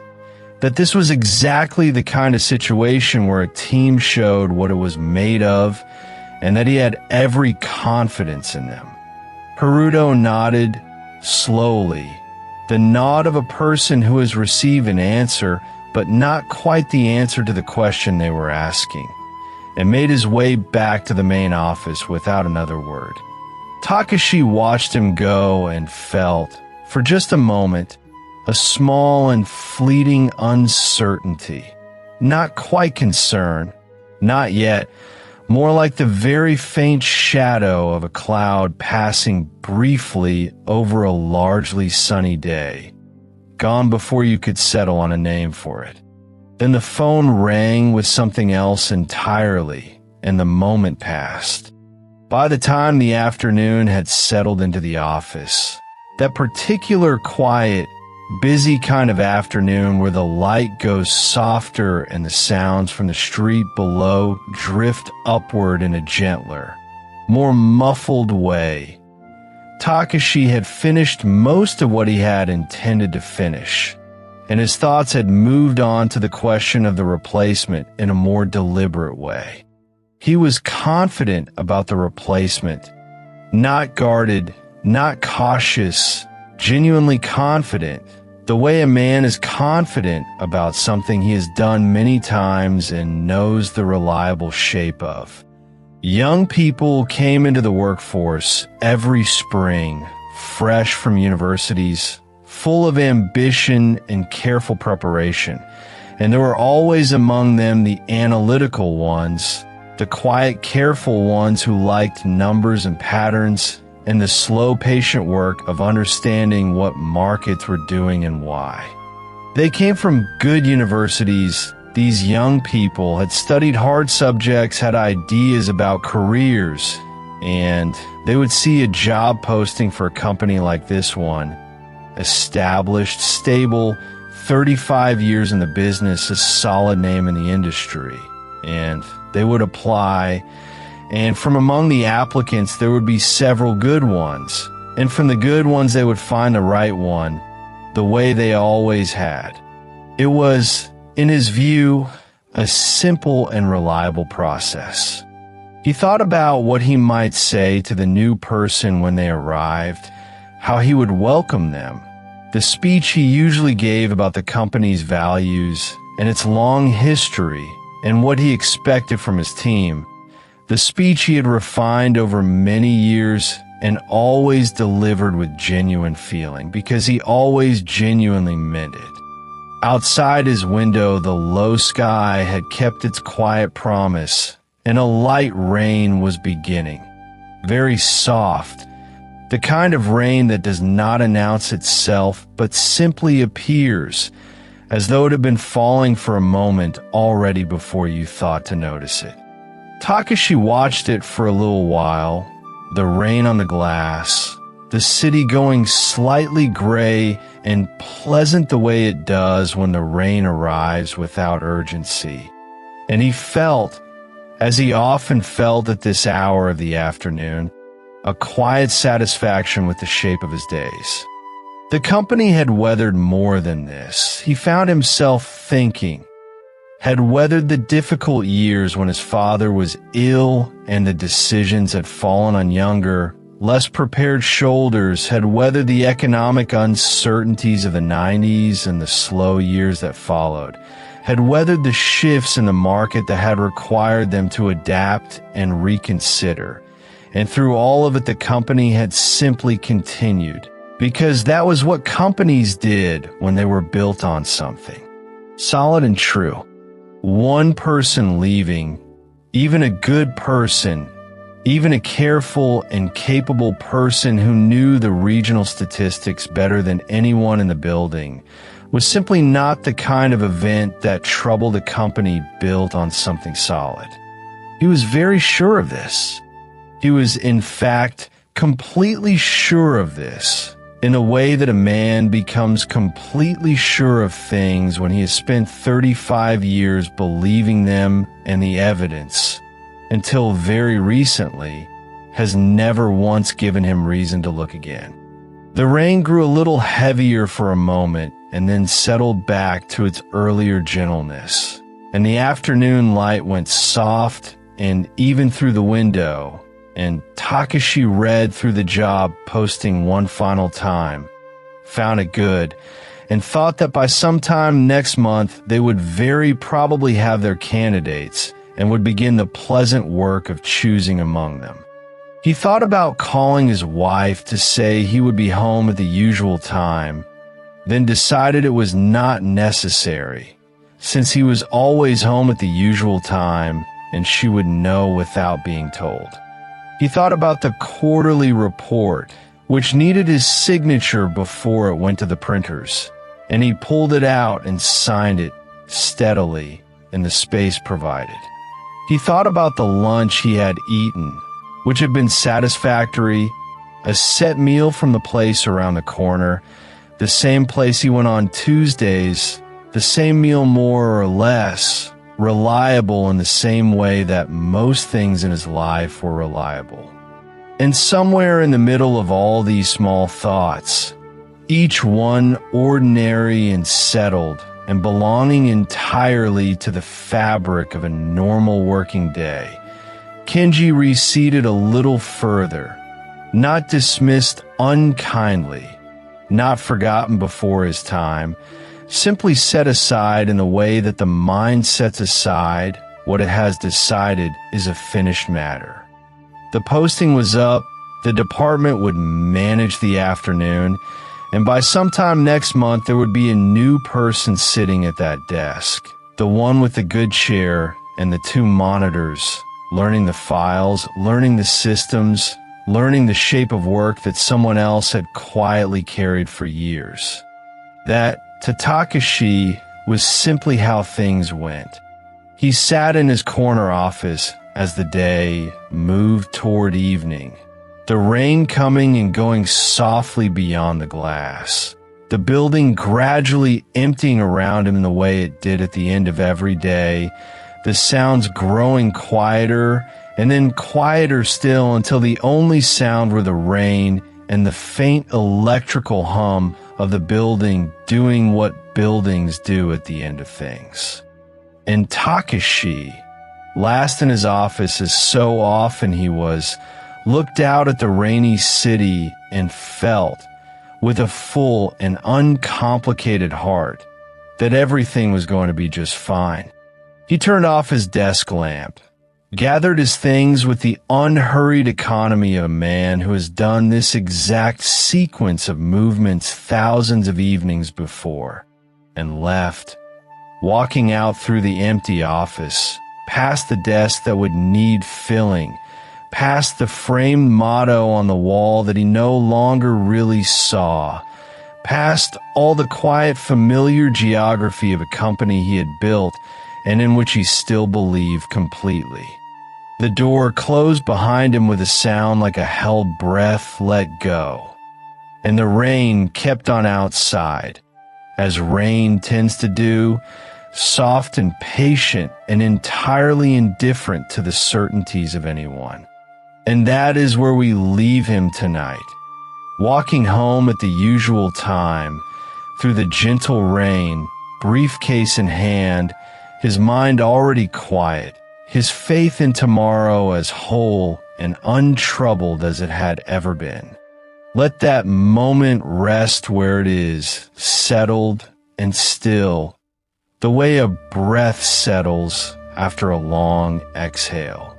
We stay with them a little longer here in the quiet that follows, the same night continuing to deepen around them, the same silence holding everything gently in place. There is no rush. If you'd like to close your eyes now, or let your thoughts grow soft and slow, this is a good moment for that. The story moves on only when you are ready, unhurried, the way night itself moves, not all at once, but gradually, one quiet hour giving way to the next, the darkness softening rather than lifting. Somewhere on one of the lower floors of a medium-sized office building in western Tokyo, a man named Takashi was sitting at a long wooden conference table, very still, as the morning light came soft and level through the high windows. He was waiting for a meeting to begin, and the meeting was going to begin, only something essential was missing from the laptop screen in front of him. The regional statistical analysis, 16 pages of carefully organized market data that had always arrived as a matter of quiet routine. Normally, it came the evening before, sent over by a member of the marketing team named Kenji, who had done this kind of work so consistently and with so little ceremony that Takashi had long since stopped thinking carefully about how those numbers actually came to be. Now, sitting in the conference room with the meeting scheduled to begin in 9 minutes, he was thinking about it with considerable attention.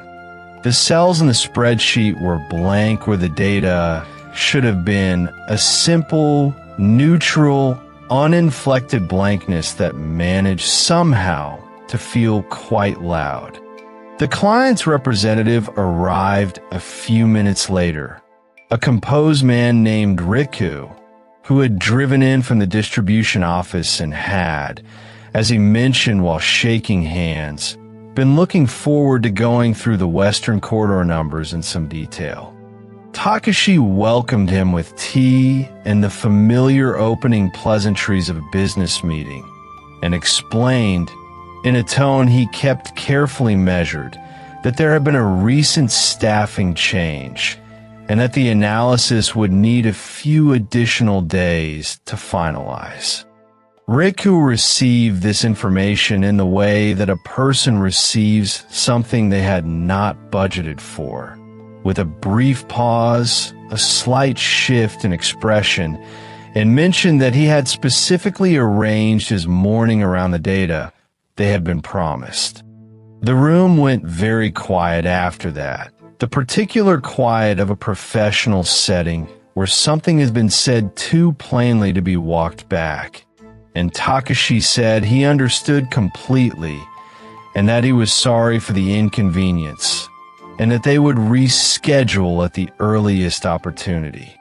Riku left politely, with all the correct parting words, and the elevator doors closed, and Takashi walked back into the empty conference room and sat down at the long table again, alone, the city moving quietly past the windows below. One of the front office staff, a young woman named Mio, would mention later that she had glanced through the glass partition at that moment and seen the company president sitting by himself at the conference table, looking at the empty screen with the expression of someone who has just remembered something he should have known for a long time. He posted the job listing that same week through the official employment channels, describing the role in terms he believed were clear and reasonable. A marketing professional with experience in data analysis, familiarity with regional consumer research, comfort with statistical modeling. He expected, having run a company for 3 decades, to have the position filled within a month. The first week brought candidates who were earnest and recently graduated from universities where they had studied statistics for a semester or 2, and who were ready, with the genuine readiness of people who have not yet fully learned what they do not know, to absorb whatever else might be needed. Takashi interviewed each of them at the long conference table, with tea, asked careful questions, listened with his hands folded in the way he listened to most things, steadily, without revealing much, and thanked each of them warmly before saying he would be in touch.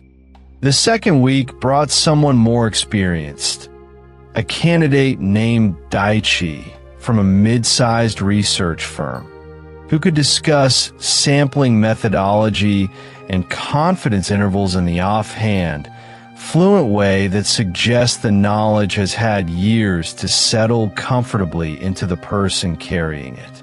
Takashi felt, speaking with him, something like cautious warmth, the quiet warmth of a problem that seems to be finding its solution. And toward the end of the meeting, he asked what salary Daichi had in mind. Daichi named a number, and the number was, Takashi later confided to the office manager in a voice that stayed very even, almost exactly twice what Kenji had been earning. He thanked Daichi for his time, said he would review everything carefully and be in touch within the week, and then sat quietly in the conference room for a while after Daichi had gone. The third week brought a woman named Yui from a larger consultancy, whose experience was broader and whose salary expectations were, if anything, slightly higher than Daichi's, and who mentioned that she was also in conversation with 2 other companies. Takashi thanked her and said he would be in touch soon, and she had accepted another offer before he had finished his deliberations. It was somewhere in this accumulation, candidate after candidate arriving, each one carrying their own particular piece of unwelcome arithmetic, that Takashi began to understand something he had managed for 5 years, to look at sideways rather than directly. Kenji had joined the company at an entry salary, the kind routinely offered to new graduates, and over those years that salary had grown in the incremental, quiet way that salaries grow in a company where the president believes that loyalty is its own reward, and that a good employee stays because they want to, not because they have been given sufficient financial reason to. The work Kenji had been doing, however, the regional data frameworks, the consumer behavior analysis, the statistical modeling that clients had come to expect as a reliable feature of the business relationship, was work that the market priced, as these candidates were telling him in the most neutral possible way, considerably higher than loyalty. They stated their worth clearly and without apology, the way people do when they know their own value. And Kenji, who had apparently known his value as well, had never once stated it, had simply come in each morning, done the work, and said nothing, which was either a very particular kind of patience or a very particular kind of generosity. And Takashi was not quite sure, sitting in his office in the long afternoon light, which of the two it had been.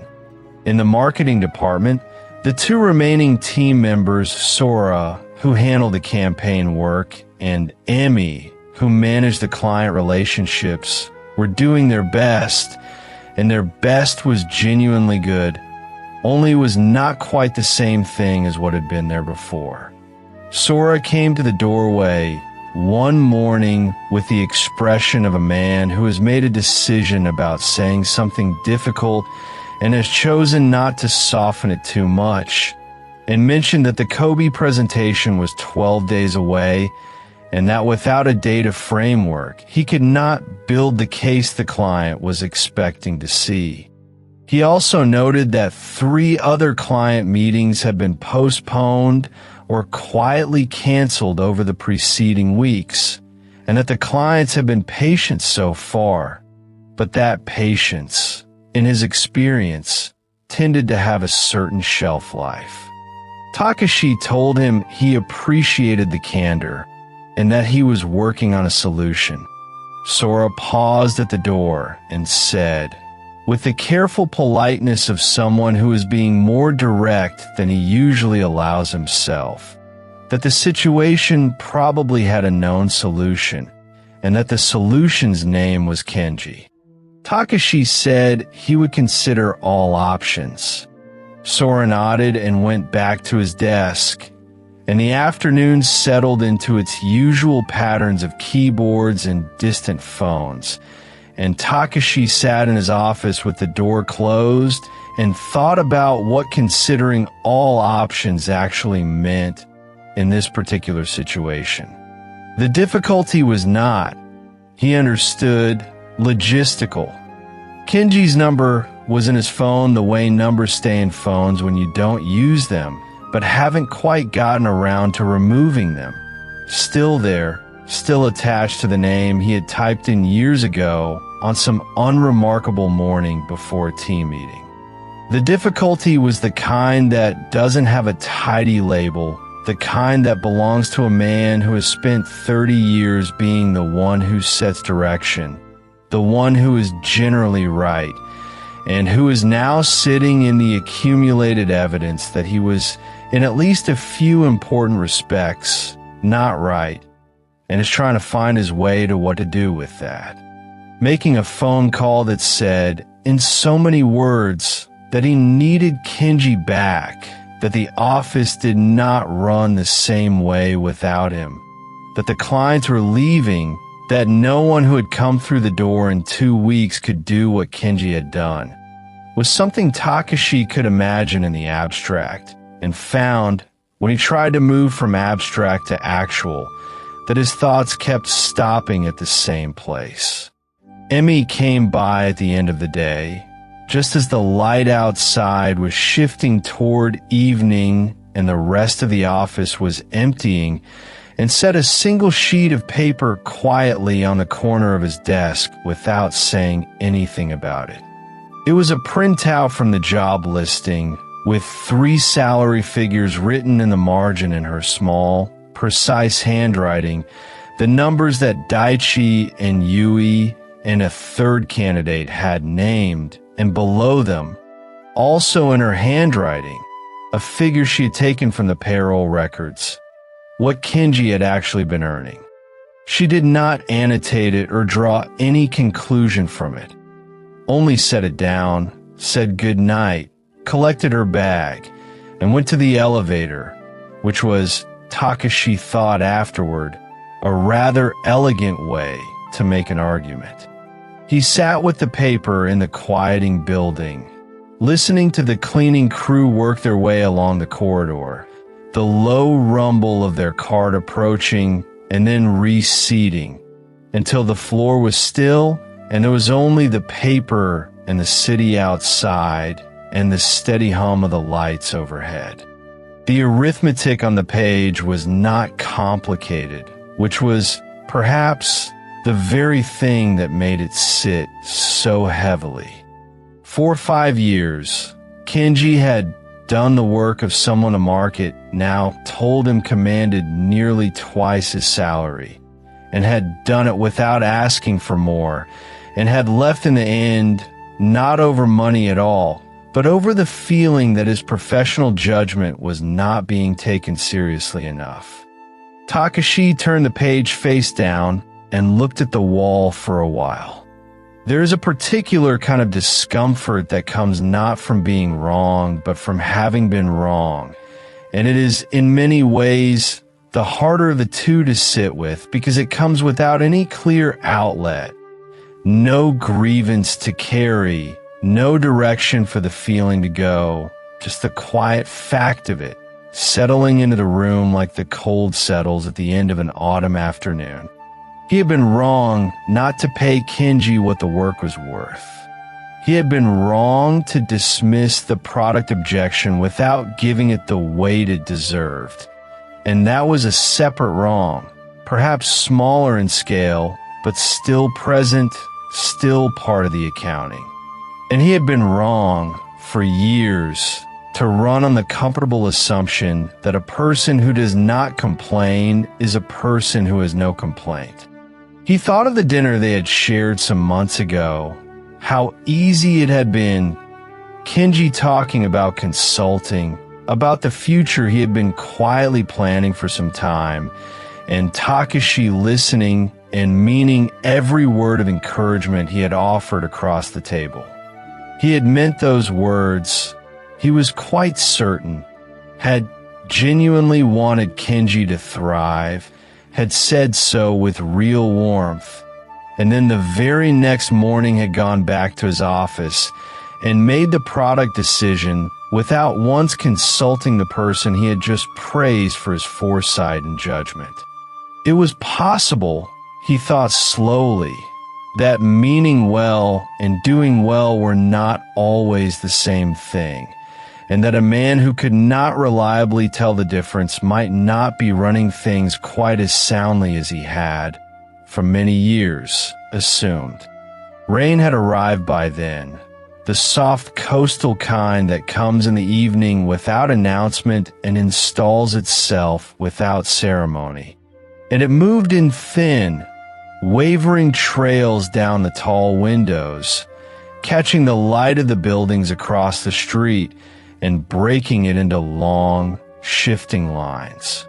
He reached for his phone, which was lying face down on the desk in the way phones lie when they have been placed there with some intention, and he turned it over, and the screen lit up, and Kenji's name was there in the contacts list, just where it had always been. He sat with the phone in his hand for a while, not quite avoiding the call, simply letting himself arrive at it the way you let yourself arrive at something you already know you're going to do, taking the last of the time you need. The building was very quiet around him, the desks empty and dark, the computers in their resting states, the overhead lights making their low, constant sound, and outside the rain continued on the glass, and the city went about its enormous, patient business with no particular interest in his deliberations. There is something almost peaceful, in its way, about a person who has finally run out of reasons not to understand, who has sat with the evidence long enough that the resistance has drained quietly away, and what remains is simply the truth, plain and clear, and lighter than the weight of avoiding it had been. Takashi had arrived there by the slow route, through failed interviews and rescheduled meetings, and one sheet of paper left without comment on the corner of his desk. And that was perhaps the only route there was for a man like him. Somewhere in the city, Kenji was presumably doing the things people do in their evenings when they are building something new, making plans, answering messages, letting a different life take the shape it was always going to take. And here was Takashi in a quiet office in the rain, with the phone warm in his hand and Kenji's name on the screen, held in the small space between knowing what he needed to do and the moment of actually doing it. The lights hummed softly. The rain continued its quiet work on the glass. And the city, unhurried and vast, went on in the way it always does, the same streets and bridges and lit windows it had always been, full of people in their own rooms working through their own reckonings, each one moving slowly toward whatever understanding was waiting for them. And perhaps that is where we leave him tonight, Takashi, with the phone in his hand, the understanding settled in at last, moving through him the way rain settles in a dry ground, without hurry and with the permanence of something that is simply, quietly true. Let that moment rest now. Let it settle like the last note of song that has already faded into the walls. We stay with them a little longer in the same quiet, the same darkness folding gently around the room. The night is still deep, still unhurried, and there is no need to move quickly anywhere. If you wish, take a slow breath here and let your shoulders fall. The story is not over. It simply draws you a little further in, the way a river carries you without effort, without sound. The same night continues to unfold, soft and patient, and all you need to do is let yourself be carried. In a small apartment on the western side of Tokyo, Kenji sat at his desk one evening with his phone turned face down on the far corner of the table, the city moving about its ordinary business below, the window lightly misted at the lower pane from the warmth inside. Spread across the desk were papers, notes in his own handwriting, a careful list of the kinds of clients he was most hoping to find, a set of documents he had filed earlier that week, and at the center of all this, a mug of green tea that had gone cool without his noticing. He had not been answering the calls coming in, not out of carelessness, but because he was genuinely absorbed in what was in front of him, and also because he already knew, in a quiet way, that you can simply know things who was calling, and felt with a particular calm certainty that nothing in that conversation could change what had already been done. The registration for his consulting firm had been filed 3 days earlier. The advertisements in 2 trade publications were already running, and there was about the whole evening a settled, accomplished feeling, as though something had been set in motion and was simply continuing now, without requiring anything more of him. Pause. So the room had a quality of warmth and purpose, the city soft and continuous below, and Kenji moved through his notes with the particular attentiveness of someone who is working, for the first time in a long while, only towards something of his own choosing.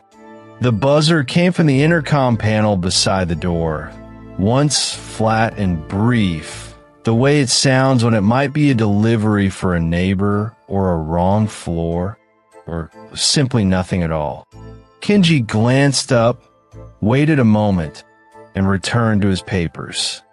Then it came again, and again after that, with the patient and deliberate rhythm of someone who has stationed themselves at the building's entrance and is prepared to wait as long as this particular evening is going to take.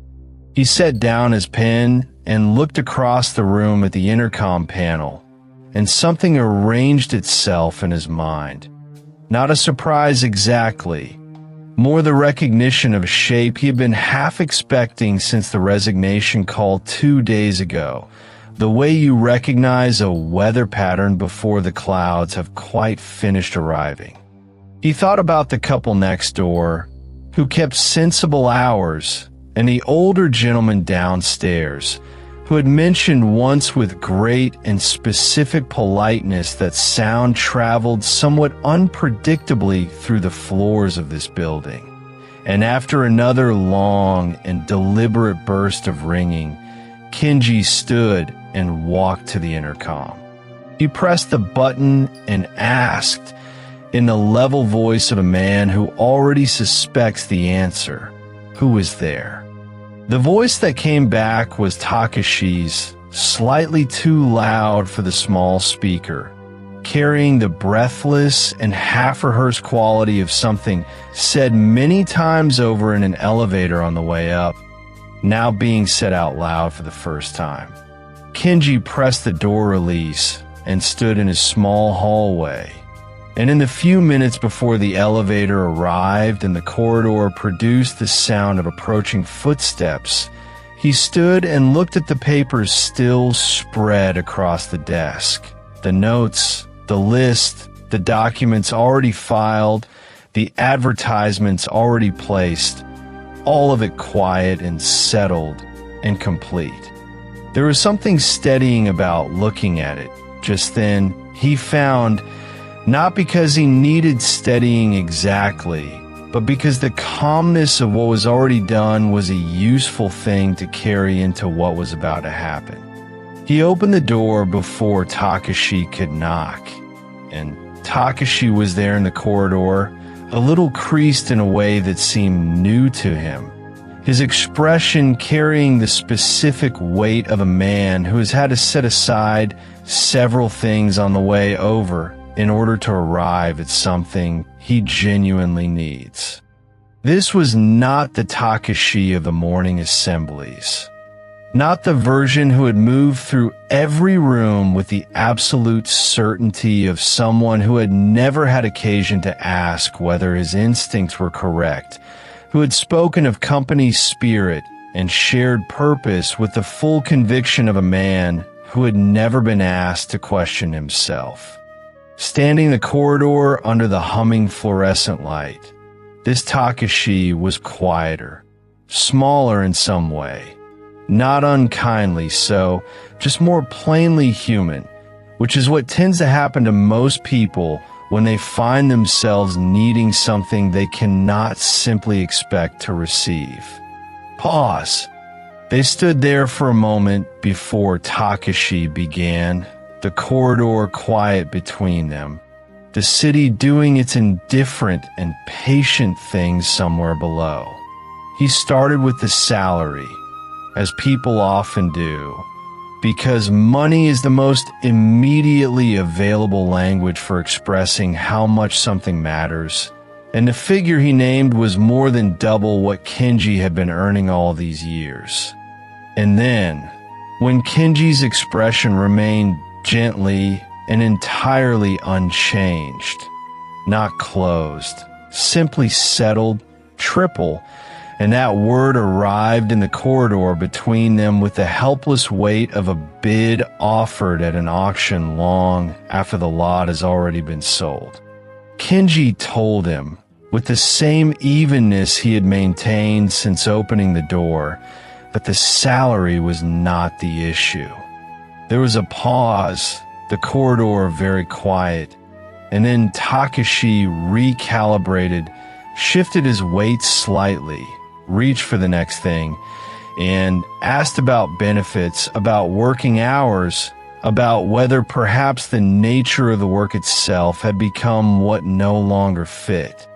Each suggestion came with the methodical attention of someone going through his pockets in sequence, finding each one empty, moving on to the next with the same careful hope, and each time Kenji replied, with patient and quiet evenness, that none of those things are the reason either.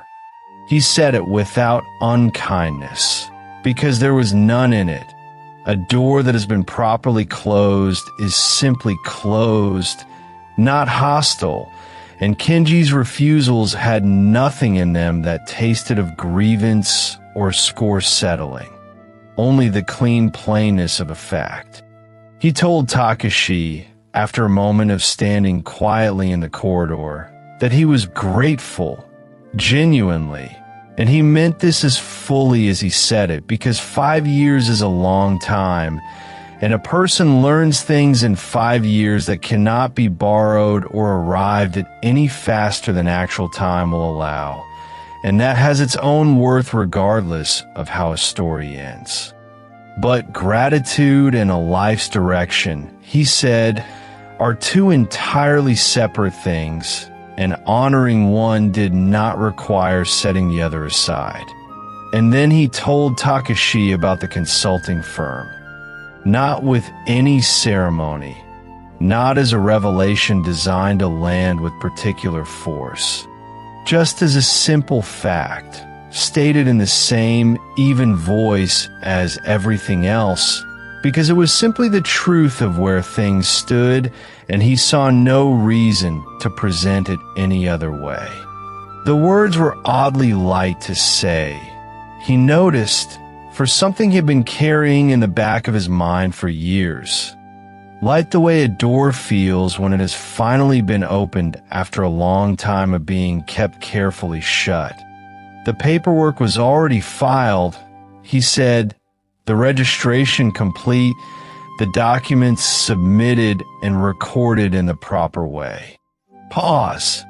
The advertisements had been running in 2 trade publications for several days.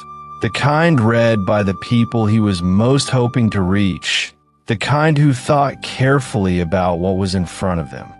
This information seemed to require a longer moment than the others had. There was a particular quality of stillness in Takashi as it settled in, the stillness of a fact being understood rather than simply heard, being fit into the new shape of things.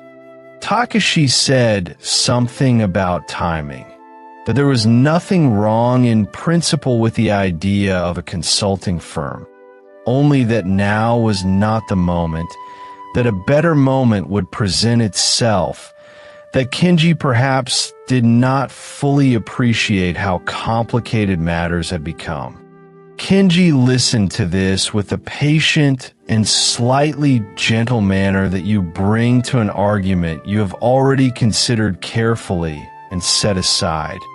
Not dismissively, not with any satisfaction, just honestly, the way a river moves around a stone without any particular feeling about the stone. He had thought about the timing, he said, and he had concluded that the right moment to begin a thing is when you are genuinely ready for it. And he was ready now, had in some quiet way been ready for some time. He said, without particular emphasis and without any bitterness in it, that he had spent 5 years at the company earning a salary that had not changed since his first year, that he had stayed quiet about it and told himself it was a kind of loyalty, which it was, but which had also perhaps been long enough. Pause. The corridor was very still after that. Just the two of them, the humming light above, the faint and patient sound of the city below, and the particular stillness of a conversation that has arrived at its genuine end and is simply waiting to be recognized as such. Takashi tried once more, dropping into a quieter register. The last one he had available, the one below the authority and below the negotiation. The one that was simply appeal and asked more softly than he had asked anything, whether Kenji might consider coming back. Kenji said no, and he said it cleanly, without leaving any seam in it, nothing to work at or pull open. Something moved across Takashi's face then. Not exactly anger, more the compressed and slightly adrift expression of a man who has gone through everything he arrived with and found none of it sufficient. And he straightened and said in a harder voice than he had used before that he would manage, that he would demonstrate perfectly well that things could continue without any particular person. Pause. Kenji nodded at this with genuine neutrality, no irony in it, no quiet satisfaction, because wishing for someone's difficulty is still a form of being attached to them. And he was not attached, simply finished. He watched Takashi turn and walk back toward the elevator. The corridor long and slightly impersonal in the way that corridors in apartment buildings always are, neither warm nor cold, simply a space between places. The elevator doors opened, and then they closed, and then the corridor was just itself again, empty and quiet, the lights still humming, the city still present somewhere below. Kenji stood in the doorway for a moment after the elevator was gone, looking at the empty hall, and there was no feeling he could have easily named, not triumph, not relief exactly, more a quiet sense of something settling in a place, the feeling of a thing being, at last, where it was supposed to be. Pause. He went back inside, and the apartment received him in the ordinary and familiar way of rooms that have witnessed many evenings. And the papers were still on the desk, and the pen was where he had left it, and the tea was cold. He sat down and looked at what he had been writing before the buzzer rang. The list, the notes, the careful thinking about what kind of work he wanted to do and how he intended to approach it. And it still looked right to him, still felt true in the way that things tend to feel when they come from an honest place rather than a frightened one. He picked up the pen and added a line, a thought that had come to him while standing in the doorway. Something about the first conversation he was hoping to have with a client, what would feel like to be useful in a way that was genuinely chosen rather than simply handed to him by circumstance. Then he set the pen down and looked at the papers for a while without writing, the way you look at something when you're satisfied with it and have no particular need to change it. The tea was cold, and he decided he would make another cup. There was time for that now, a sense of time opening ahead of him in a way it had not done in a long while, time that belonged to him, to use rather than simply account for. He carried the mug to the small kitchen and filled the kettle and set it on the burner. And the sound of the water beginning to heat was one of the most ordinary sounds in the world, the kind that belongs to evenings with nowhere else to be. He leaned against the counter and waited, and the kettle made its patient sounds, and outside the window the city went on in its usual evening way. Trains arriving and departing, voices rising and fading, the uninterrupted background of a place that does not pause for anyone's particular moment. Kenji thought about the first client he was hoping to find, and the kind of work they might do together, the actual numbers, the real market conditions, the particular satisfaction of helping someone see clearly what is already directly in front of them, which had always been the thing he was most naturally suited for, and which had taken the longest to properly claim as his own. He thought about the 5 years that had led here, the long trips, the careful hours, the things noticed and quietly filed away in the part of his mind where useful things are kept, all of it present in him now, waiting to be applied in ways that had not yet been allowed. The kettle came to a gentle boil, and he poured the water over fresh tea and stood a moment watching the color spread slowly through it, without hurry, the way green tea always does, as though it understands that patience is part of what it offers. He carried the cup back to his desk and sat down, and the apartment was warm, and the papers were there, and outside the window the rain had started while he was in the kitchen. The soft kind of rain, the kind that arrives without announcement and falls without urgency, the kind that makes an evening feel like exactly what it is. And that, perhaps, is where this part of the story comes to rest. not with anything proven to anyone in particular, not with a grand conclusion or a public resolution, just with a man at his desk in a warm room, the rain coming down outside, the tea warm between his hands, doing work that is genuinely his. Some things resolve into noise and ceremony, into gestures meant to be witnessed. And some things resolve into this: a small room, a quiet evening, and the particular deep tiredness that follows a long time of carrying something that was never quite yours to carry, finally, and at last, set down. The rain continued, and the city continued. And somewhere in an apartment on the western side of Tokyo, Kenji continued too, which may be the most ordinary ending there is, and tonight, that feels like exactly enough. Let that moment rest where it is unhurried, the way a breath lingers just after you exhale and before the next one quietly arrives. We stay with them a little longer, in the same soft dark, the same night still draped over everything, because the story has not finished with them yet. It is only pausing the way a river pauses in a deep, still pool before it finds its current again. There's no rush. If your eyes are heavy, let them close.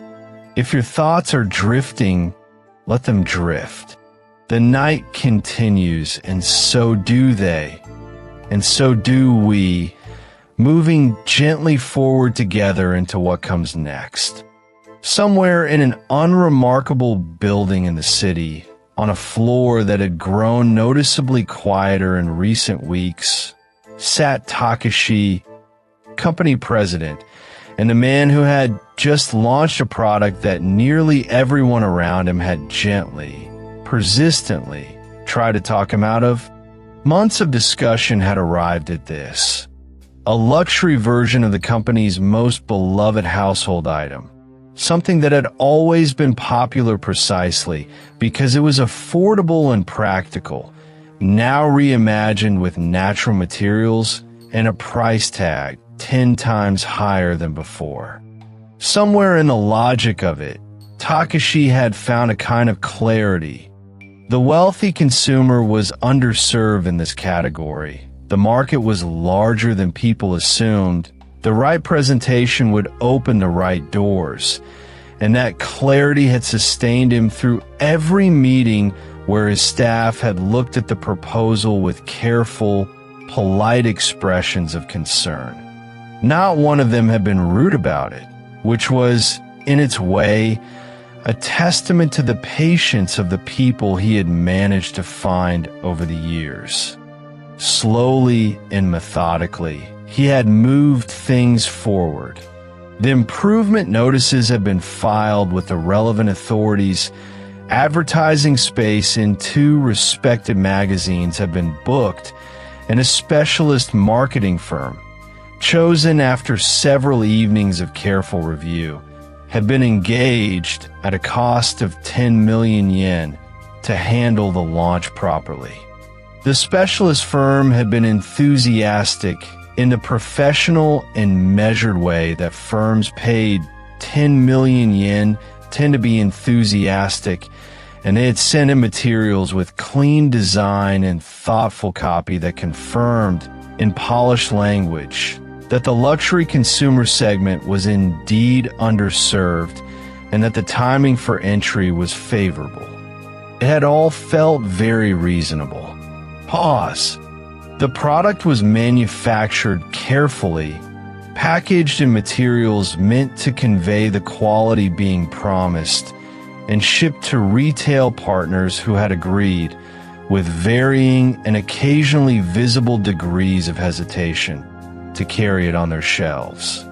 The first week after the launch, there was a kind of silence from the market that Takashi chose to interpret as the quiet accumulation of interest. The second week, that silence had not changed in quality, but had changed somewhat in meaning. It was becoming clear that it was not accumulation building slowly towards something, but simply the sound of nobody in particular reaching for the product. By the end of the third week, messages were arriving from the retail partners, delivered through Takashi's assistant with careful neutrality, noting that customers were picking up the box, reading the price, setting it carefully back down, and moving on to the next aisle. Pause. Takashi told his assistant that the product needed more time to find its natural audience, which was something he had read in a business book once, and which it seemed then, and seemed still, like a reasonable thing to believe. His assistant, whose name was Now and who had been with the company 2 years and possessed a calm and careful intelligence she deployed with great discretion, nodded and said nothing further, which at the time he understood as agreement, though he would later reflect on what else it might have been. The weeks continued in the way that weeks do when you are watching something unfold that cannot be stopped. Not dramatically, not with any single terrible moment, but with the quiet accumulation of small facts that arrange themselves over time into something that cannot be misread. Breath. The two remaining members of the marketing team, both of whom had been keeping the company's data and analysis running as well as they could since the department's main analyst had left, began arriving at the office with expressions that had the particular quality of people who have decided something privately and are choosing the right moment to say aloud. One of them, on a wet and ordinary Tuesday afternoon, left a letter on Takashi's desk before the end of the working day, thanking him sincerely for the opportunity to work at the company and noting that she was pursuing other directions with her career. The letter was brief and warm and entirely correct, and said everything except the particular reason, which they both understood and neither needed to write down. The other followed 4 days later with a letter in a similar vein, leaving beside it on the desk a small potted plant that had been sitting on his window ledge. Not as a gift exactly, more as a small, gentle acknowledgement that someone ought to water it, and that he was no longer going to be the one who did. Pause.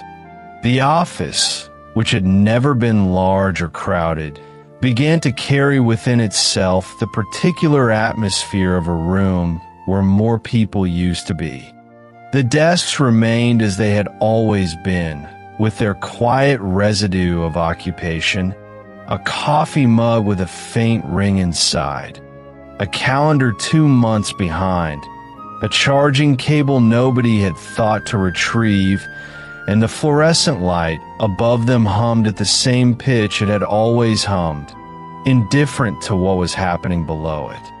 Takashi stood in the middle of the room one morning and looked at all of this, and said to himself, in a voice quieter than his usual voice, that things would stabilize.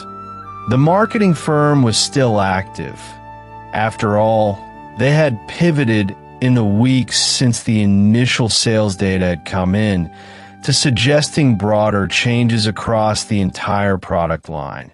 A modernization strategy, they called it, that would strengthen the brand's overall positioning in a changing market.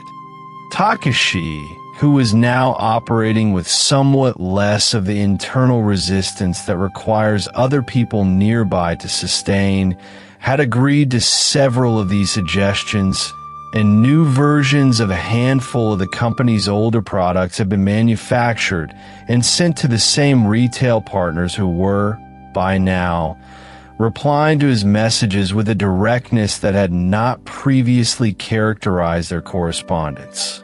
Pause.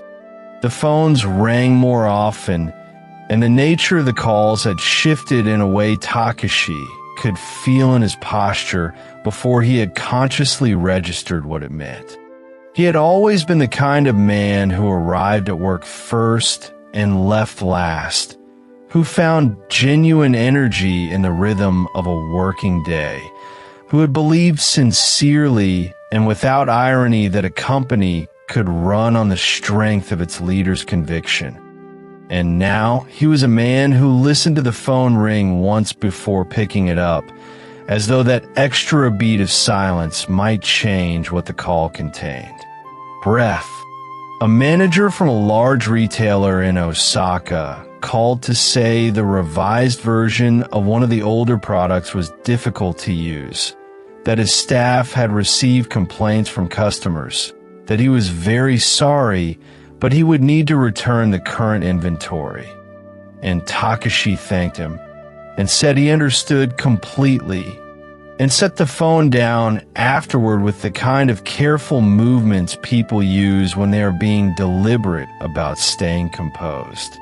An elderly woman from somewhere near Nagoya called to say she had purchased one of the new products on her daughter's recommendation and found it unnecessarily complicated, and that the old version had been perfectly good, and she hoped that whoever was in charge would hear this. Takashi told her, with genuine warmth, that he would pass her feedback along, and he meant it entirely, though there was nobody left to pass it to accept the reflection of himself he carried through each room of the quiet office. There are calls about packaging that confuse people, calls about prices that seem to bear no relationship to the experience of actually using the thing, calls that arrived in the middle of the afternoon with the soft relentlessness of small obligations that do not resolve themselves by being waited out. Pause. Somewhere in the third month, the product had begun attracting attention. Not the attention of the affluent audience the marketing firm had described in their presentation materials, but the attention of certain online communities, with a combination of a well-known humble household item and a tenfold price increase, had produced a kind of collective, unhurried amusement.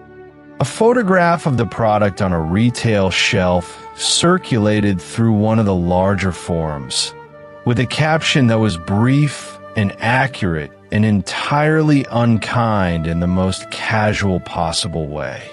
Comments accumulated through an afternoon and into the evening. The particular humor of people who find genuine pleasure in watching expensive mistakes ripen into full visibility. And the thread grew longer through the night as more people discovered it and added observations of their own. Takashi learned about this when a former employee forwarded him the link without any accompanying message whatsoever, which communicated something more precisely than any message could have. Pause. He set his phone face down on the desk and sat looking at the window for a while, the city outside moving through its afternoon without particular concern for the fourth floor. The specialist marketing firm sent a politely worded message that week suggesting that current market conditions presented certain challenges, and that they would welcome a conversation about future strategy at a mutually convenient time. Takashi wrote back that he would be in touch, and then did not schedule the meeting. Long pause. The office ran on a kind of mechanical inertia by now. The lights came on when the timer said they should. The computer started when asked. The printer printed when given instructions. The phone rang, and Takashi answered it, one call at a time, in a process that had a mechanical regularity to it that he found, if not comforting exactly, then at least structured and knowable. There was something appropriate in it. He had come to feel the information he had declined to receive when it was offered by colleagues sitting across from him at conference tables was arriving now through a telephone receiver, one customer at a time, with great patience and no apparent hurry. The returned product boxes had begun accumulating at the freight entrance of the building, not in great quantities, but steadily, arriving on pallets with the quiet efficiency of logistic systems doing what they are designed to do, each one a small, complete journey. Out with hope, back with a story. Breath. He walked past them one evening on his way to the elevator and paused and stood there looking at the stack, remembering something the analyst had said to him early on in a meeting before the luxury version had been more than an idea. Something about the particular value of a product that lives in its accessibility, and what it means to a person when they can pick something up without thinking twice about whether they can afford it. At the time, Takashi had nodded and taken notes and privately felt that this was a limited way of understanding things. Pause. On a Thursday morning in the 4th month, now placed a letter on his desk with the particular careful placement you use when delivering something you suspect the recipient has been expecting, even if they have not quite admitted it to themselves.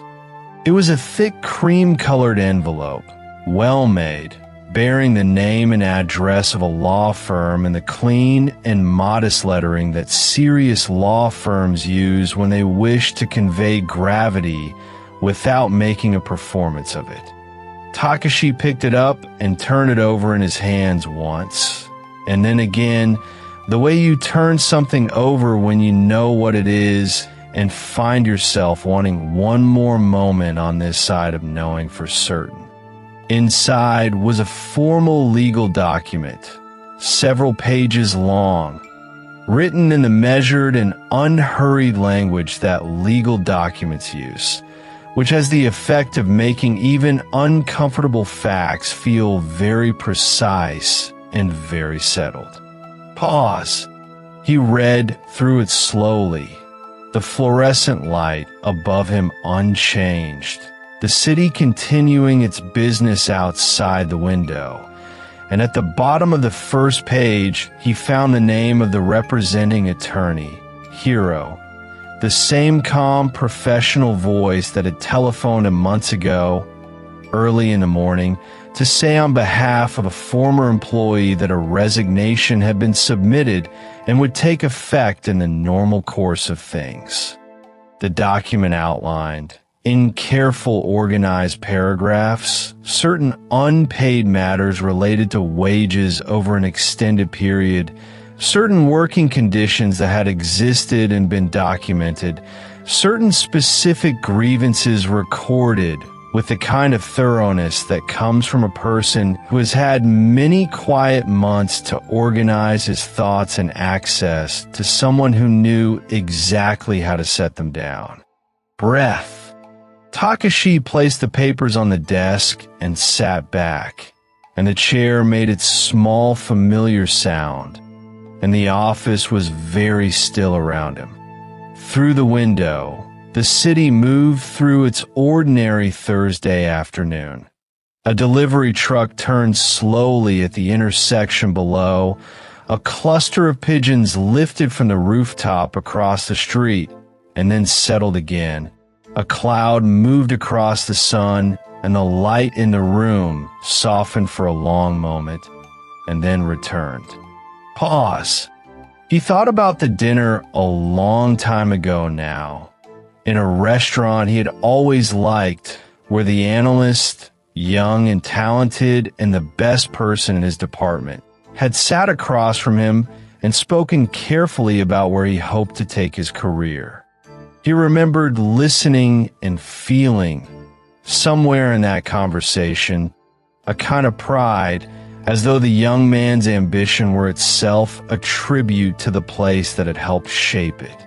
He remembered saying, with genuine warmth, that the analyst's judgment was trusted and his instincts were sound. Pause.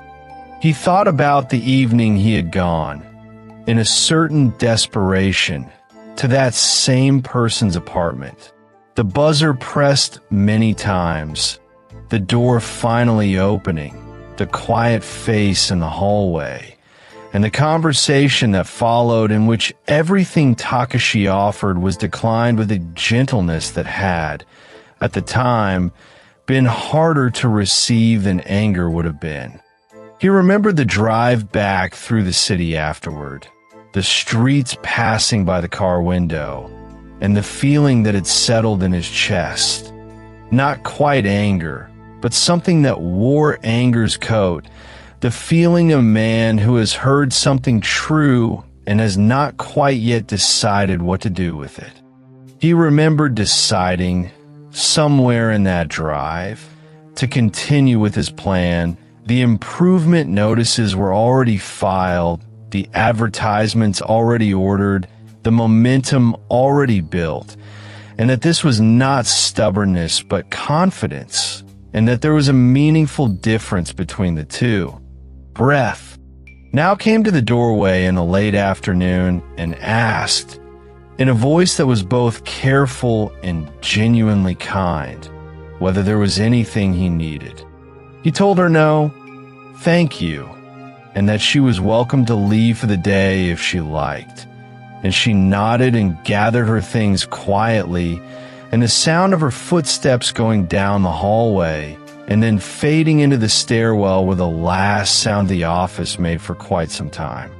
He sat as the afternoon became evening, the letter from Hiro's firm still open on the desk before him, the phone ringing occasionally and then stopping, the light outside shifting from pale gold to the flat and even gray that precedes dark. Pause. The empty desks around him held their small artifacts of departed days. The mugs, the cables, the plant that had been left behind and was still alive, improbably, because now had quietly continued to water it each morning without making any point of doing so.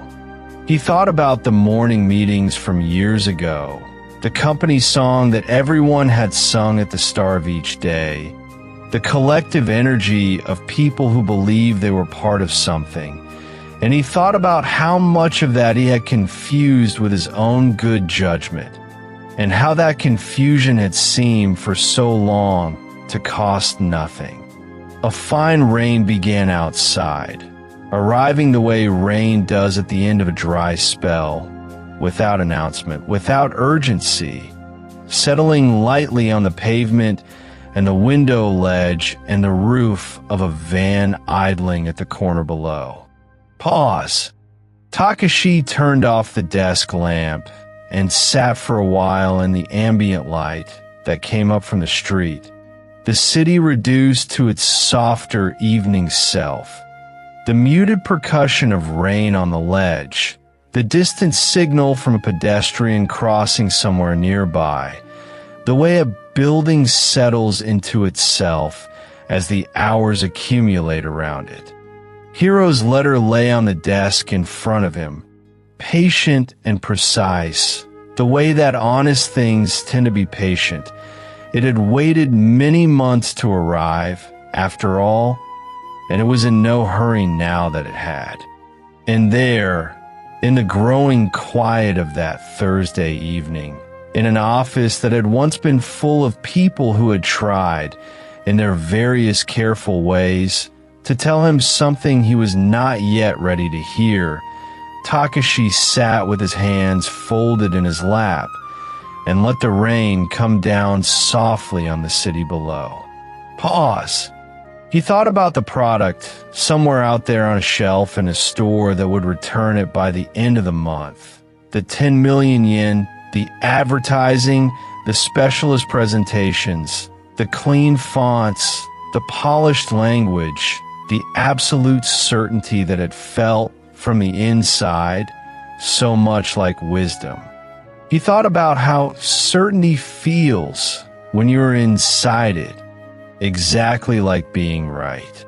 Outside, the rain continued in its quiet way, and the city continued in its ordinary way, and across the evening in offices and apartments and small lit rooms, other stories were beginning and ending the way stories do, resting when the hour grows late into something softer than their loudest moments.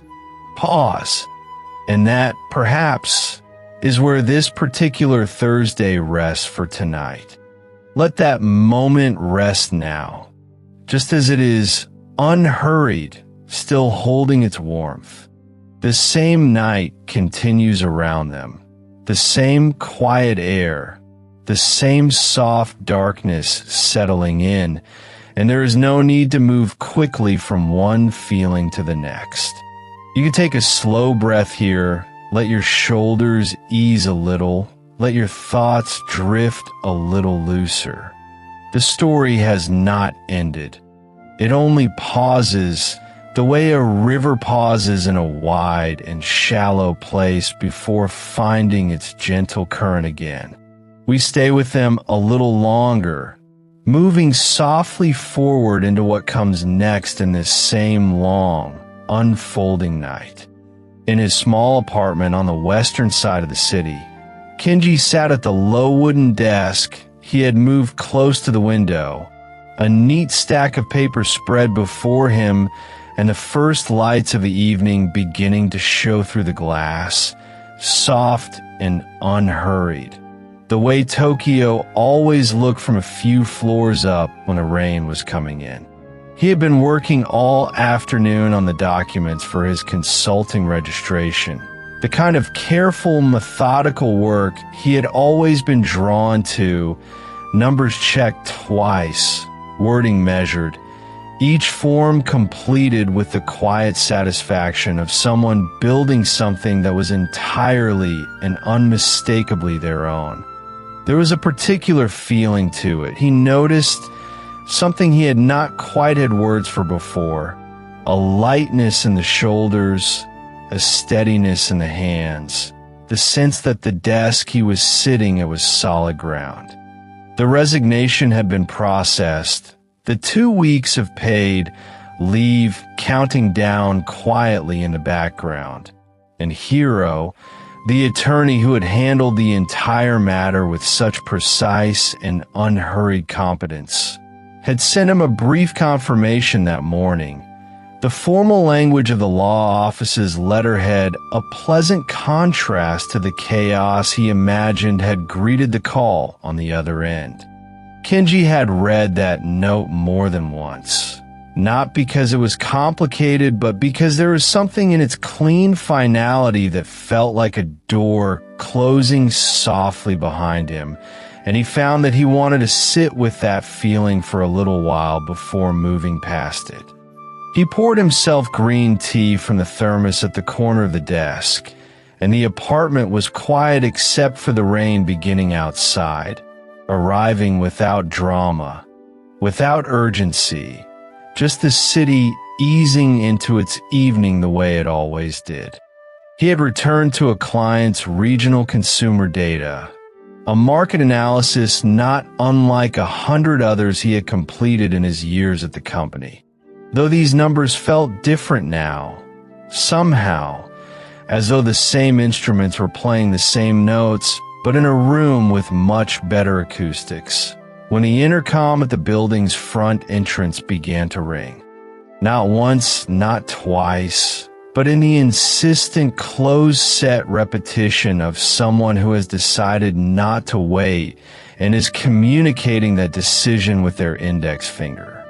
Kenji looked at the small monitor beside the door and saw, in the slightly blurred resolution of the intercom screen, the unmistakable silhouette of Takashi standing in the entrance below, his shoulders squared, his posture carrying the density of a man who has spent several days working himself up to this moment and has finally arrived at it. For a moment, Kenji simply stood there, one hand resting lightly on the edge of the desk, considering the small square image on the screen with the measured attentiveness he brought to anything that required a decision. He thought about his neighbors.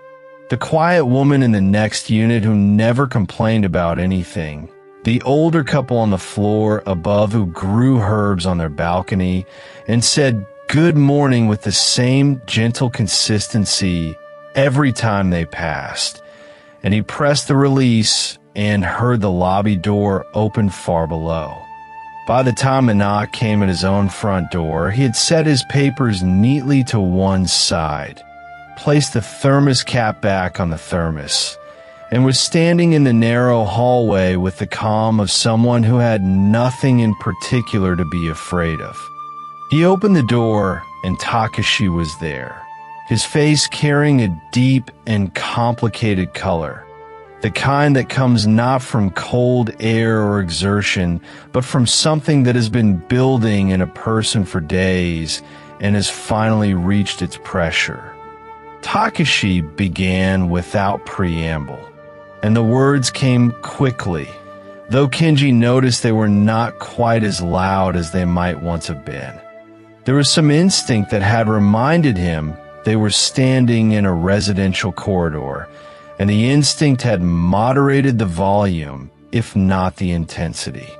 He told Kenji that the company was in a difficult position, and Kenji, who had been following the situation from a careful distance, understood this phrase as a significant understatement, the way a person describes a typhoon as a bit of wind. Takashi reminded him of everything that had passed between them over the years.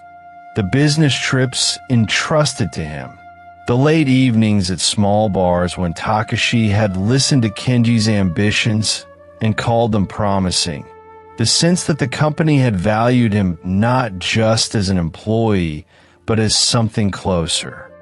Kenji stood in his own doorway and listened to all of this with an expression that was steady and open, the way you listen when you have already heard a speech many times in your own imagination and know exactly where it is going. He nodded occasionally, not in agreement, but in the quiet, patient acknowledgement of someone who understands the need to let the other person finish, the way you wait at the edge of a room for a conversation to settle before you enter it. And when Takashi's voice began to slow, and the grievances had all been stated, and a silence opened up between them in the corridor, Kenji simply waited, the way you wait for rain to ease before you speak. Then Takashi said something that shifted the whole register of the conversation. He said that the resignation service Kenji had used had overstepped itself, that the person who called the office had raised the question of paid leave, and that this constituted unauthorized legal practice, a prohibited act, Haibin Koi, and that he intended to report it to the relevant authorities. He said the term with a particular deliberateness, the way a person says a phrase they have looked up specifically in order to deploy it, and he seemed to find some steadiness in the legal language, as though it had offered him solid ground to stand on after a long time of standing in water. Kenji looked at him for a moment, and when he spoke, his voice was the same measured, unhurried voice he used at meetings, at presentations, across conference tables. The voice of a man who has thought something through quite carefully and is now simply describing what he knows. He told Takashi, with no particular drama, that what he had said was entirely correct in one respect, that a general commercial resignation agency would indeed be restricted from raising employment law provisions on a client's behalf, and that such conduct would constitute exactly the prohibited act he had named. He paused, just briefly, letting that land. And then he told him that this was precisely why he had not used a general agency. The hallway was quiet for a moment, the rain continuing outside at its own pace, the sound of someone moving in a kitchen somewhere down the corridor, one of those small, ordinary domestics, sounds that continue completely indifferently through any human drama that happens to be unfolding nearby. Kenji reached into his pocket and brought out his phone, and with a few unhurried taps, he found what he was looking for, and he turned the screen toward Takashi so that it was visible clearly in the corridor light. He explained, without haste, that the person who had made the phone call on his behalf was Hiro, who held a registration with the Japan Federation of Bar Associations, and that if Takashi wished to confirm this, the registration number was right there on the screen, attached to the name of the same law office whose envelope had arrived at the company's reception desk that very morning. Takashi looked at the phone screen for a long time, and the color that had been so prominent in his face began, slowly, to do something different. Not to drain exactly, but to become complicated, the way a color looks when you mix something unexpected into it, and the original hue becomes uncertain.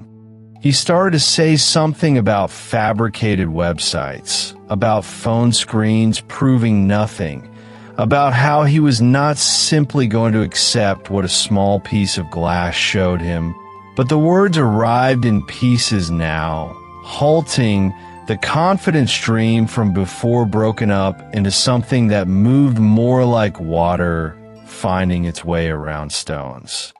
Kenji waited, as he had been waiting, with the same quiet patience, not enjoying the difficulty the other man was in, but not hurrying past it either, the way you stand beside someone who is trying to work something out and simply give them the space to do it.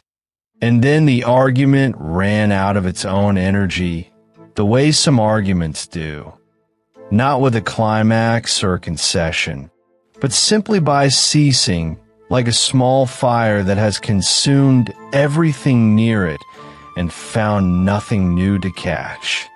When Takashi spoke again, his voice had changed entirely, and what came out was not a threat, but something that lived much closer to a request.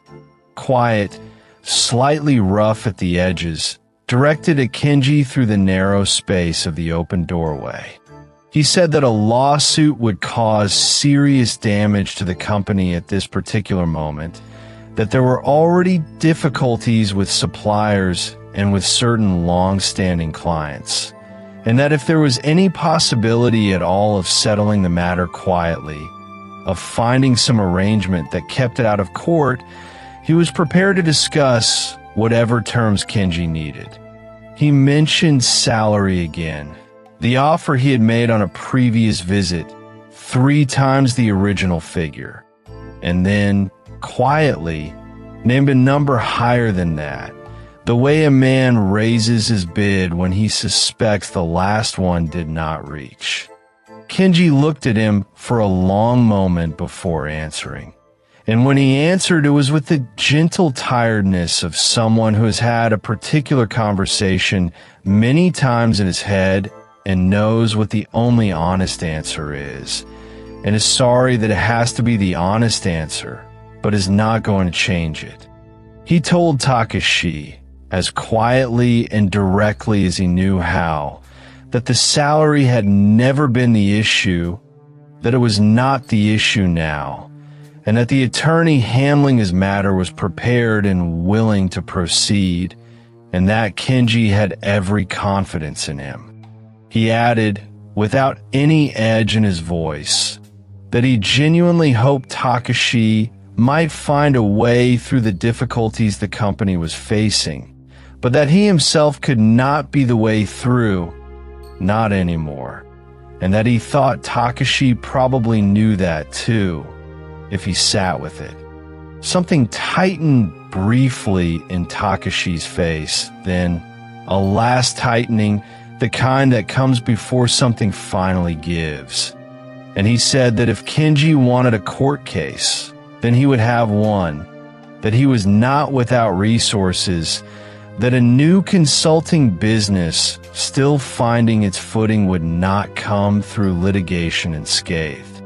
But even as he said it, the phone in his jacket pocket began to vibrate, and the vibration seemed to pull him slightly sideways from what he had been saying, and he lost the thread of it.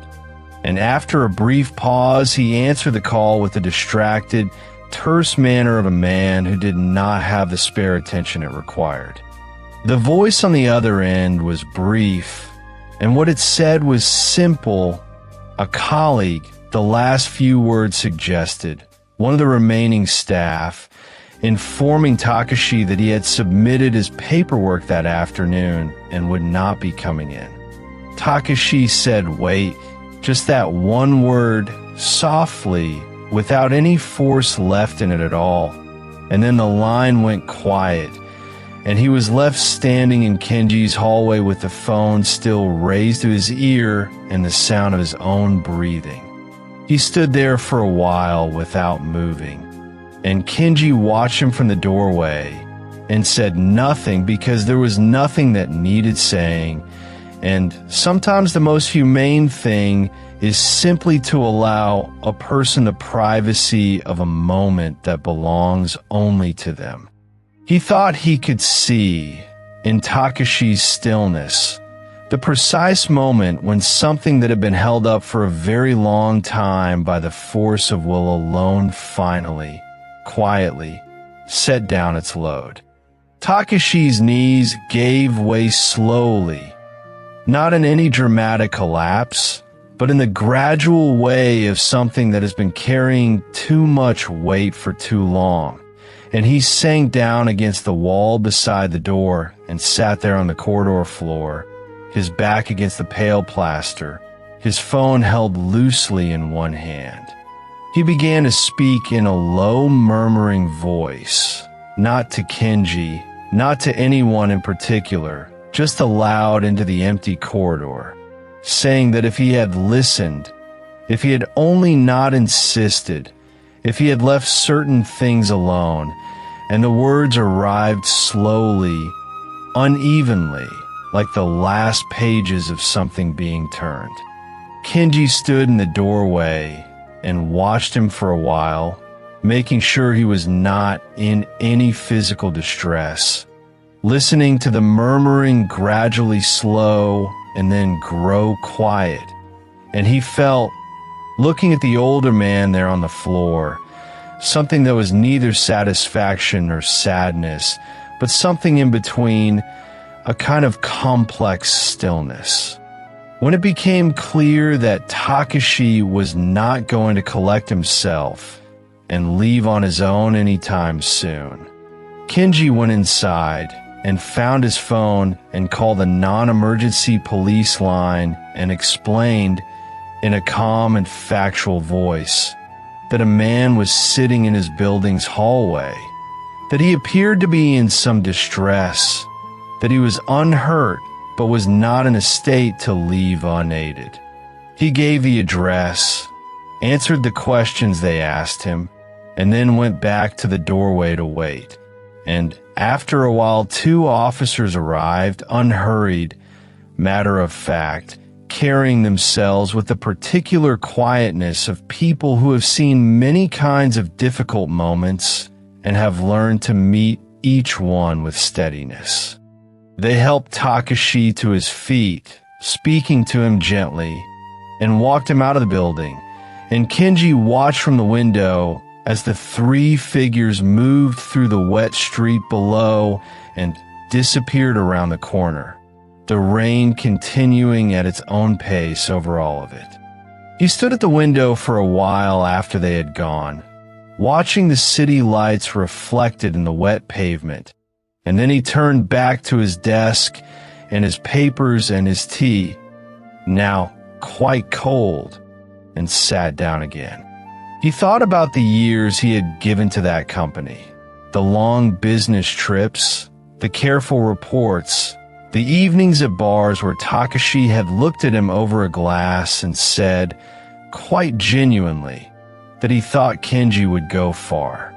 He thought about Takashi without anger and without much sorrow either.